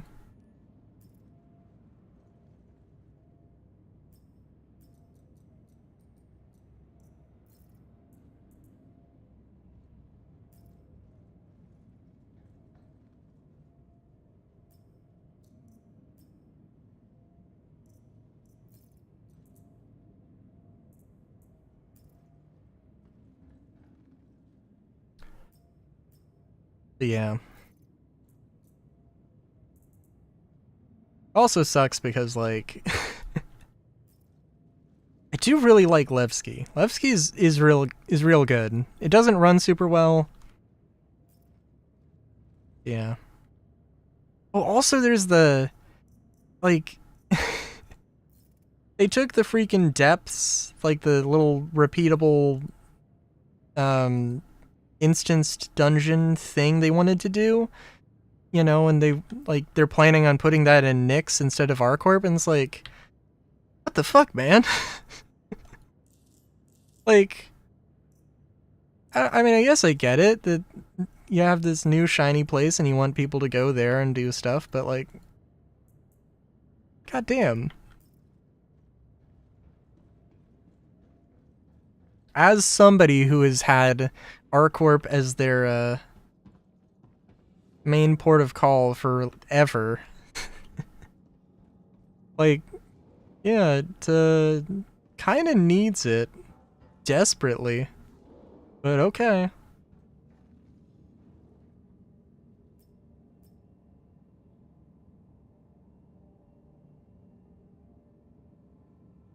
Shire managed to make it look like building Nyx right in front of our eyes is a great new innovation. Yeah. Yeah.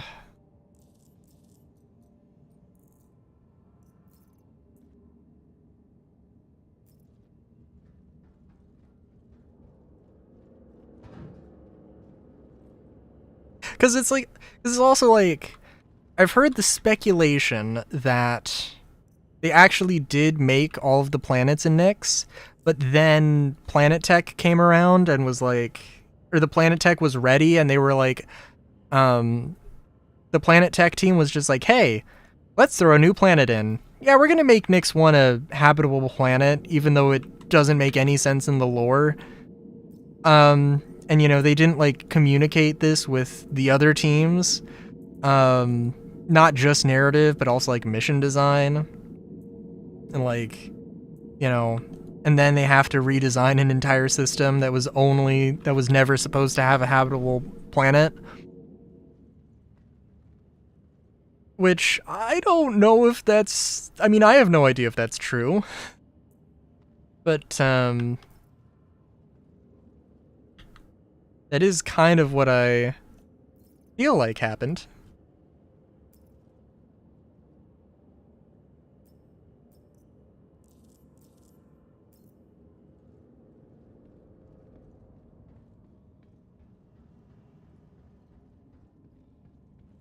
But who knows?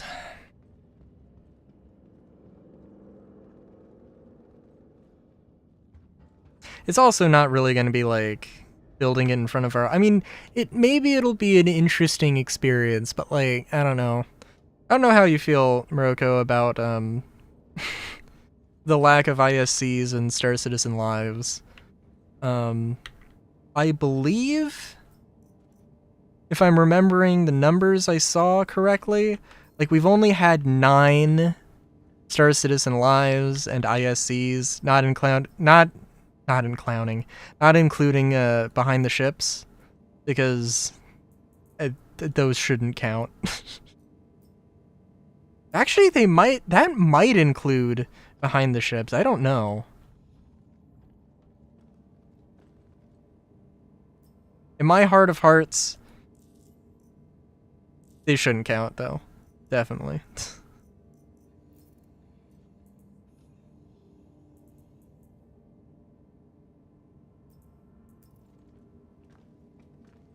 If they were behind the ships, behind the scenes, they gotta actually be behind the scenes and not just an advertisement for the ship. Yeah, that's fair.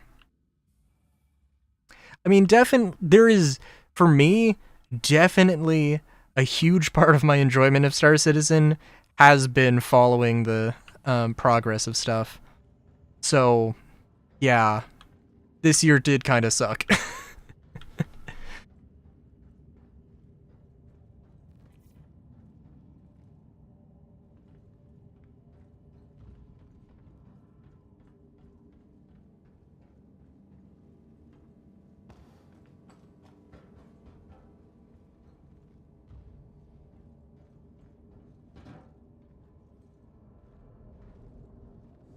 And that's fair. And that's maybe healthier.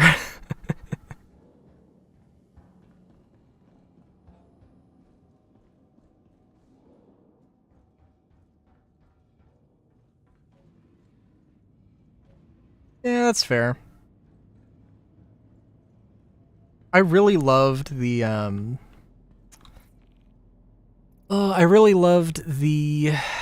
sprint reports that were literally just, hey, here's some progress on this thing. Just real quick visual update.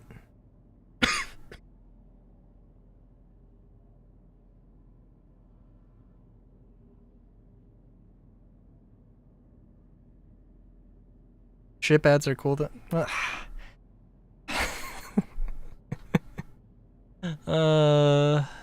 I mean, like, behind the ships where they're like, where it's developer commentary on the ship, I'm not a fan of those.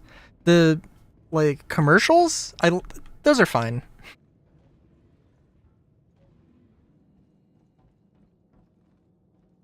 Like, I don't know, there's some...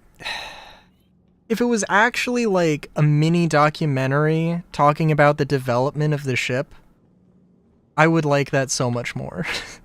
Or they actually show concept art, they show gray box, they talk about, oh, this is, you know, like, at this point in development, at week 2, or week, you know, at week 10, there was a go, no-go on, you know, the door panels, and this is why it failed, or this is why it, or, you know, this is what we did and we were proud of this or whatever.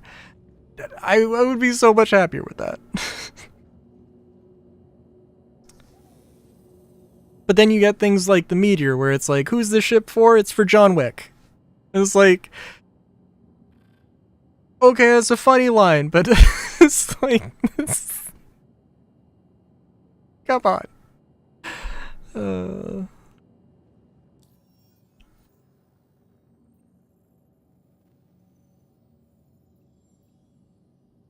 Do I have my landing gear deployed?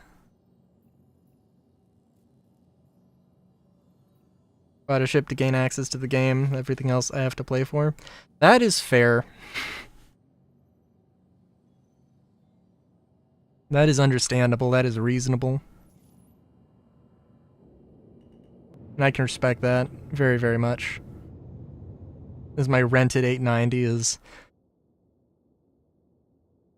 shooting flames out of its exhaust. I really hope I do get an 890 in like 2 months and discover that engineering makes it very difficult to play, and it's just like, no shit. What was I expecting? And then I never use it, and it's just like, and it just becomes this cautionary tale. Okay, I do want to do 2 things. I do want to take this through a jump point, and if I can, I would love to get my Reliant. Quantum drive activated. Quantum drive deactivated.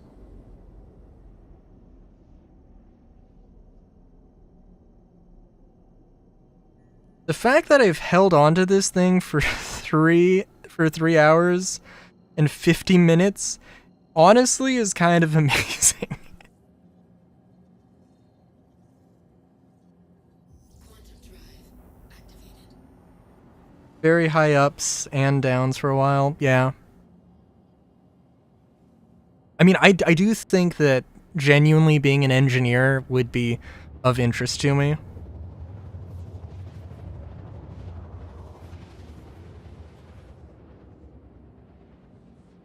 Yeah, that's fair. I mean, there is a lot of things with multi-crew gameplay that it's like right now it's not too much about incentivizing things. It's just about it's about adding those checks and balances without too much of a reason to have the checks and balances. But yeah.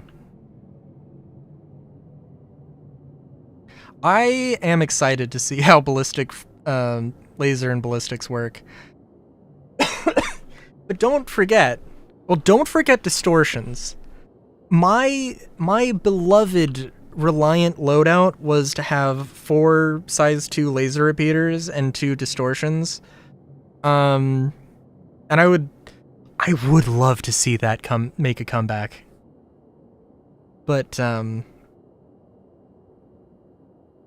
yeah.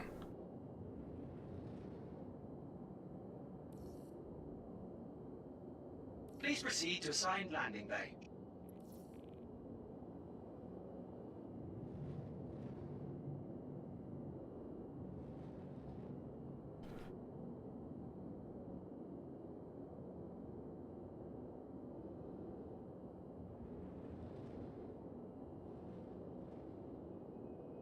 I don't know how... I don't know fully how well it's gonna work, but I do think it'll definitely be interesting. Warning. Shield system active.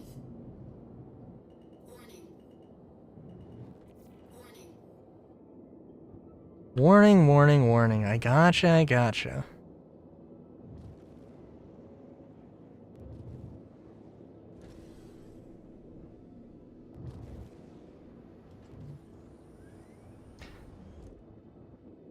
Oh yeah, though. I mean, will an all laser build be Have a pleasant stay. be the thing? That is a decent question. Core system deactivated. Probably not. I mean, it'll probably be a thing you could do, but it probably will have its fair share of drawbacks.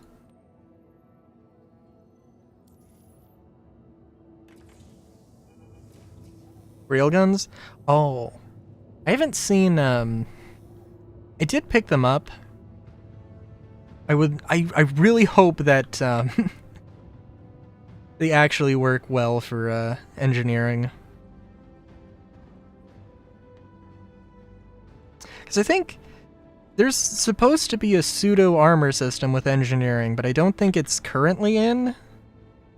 Right? I could be wrong. But I think that's the case. The idea of the railguns was like, I like it. They obviously suck right now. Unless they literally change them this patch. But yeah.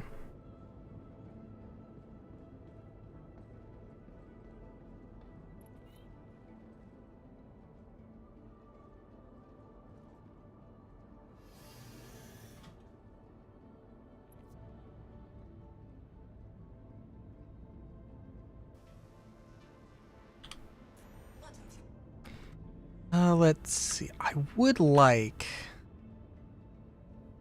to have a Pisces and a Reliant in here. Maybe I should just get the Wolf.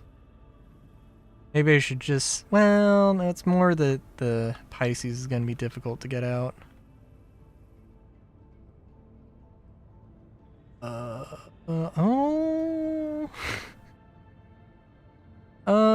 I think this works. Engines offline.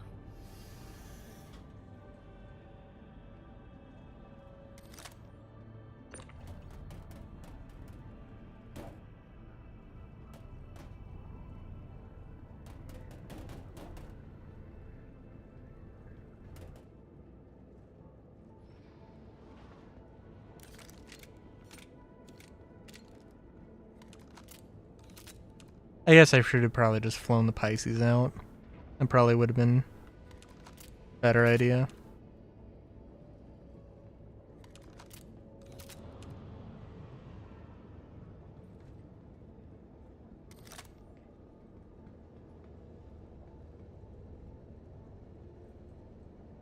But you also do have to consider that they're, I don't know if they have, there is plasma, which is also a different, another, which is another type, that I think technically does exist in the game now. And the tachyon cannons. And, I think Electron... I think they've talked about having Electron ship weapons.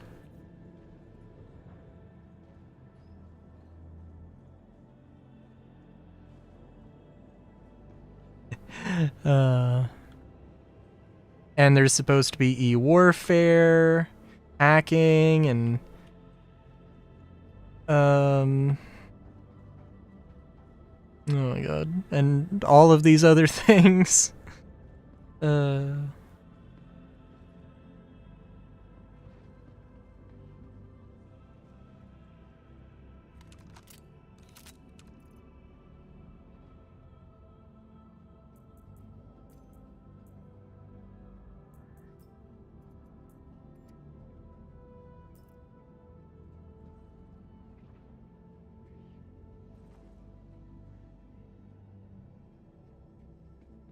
That will be good.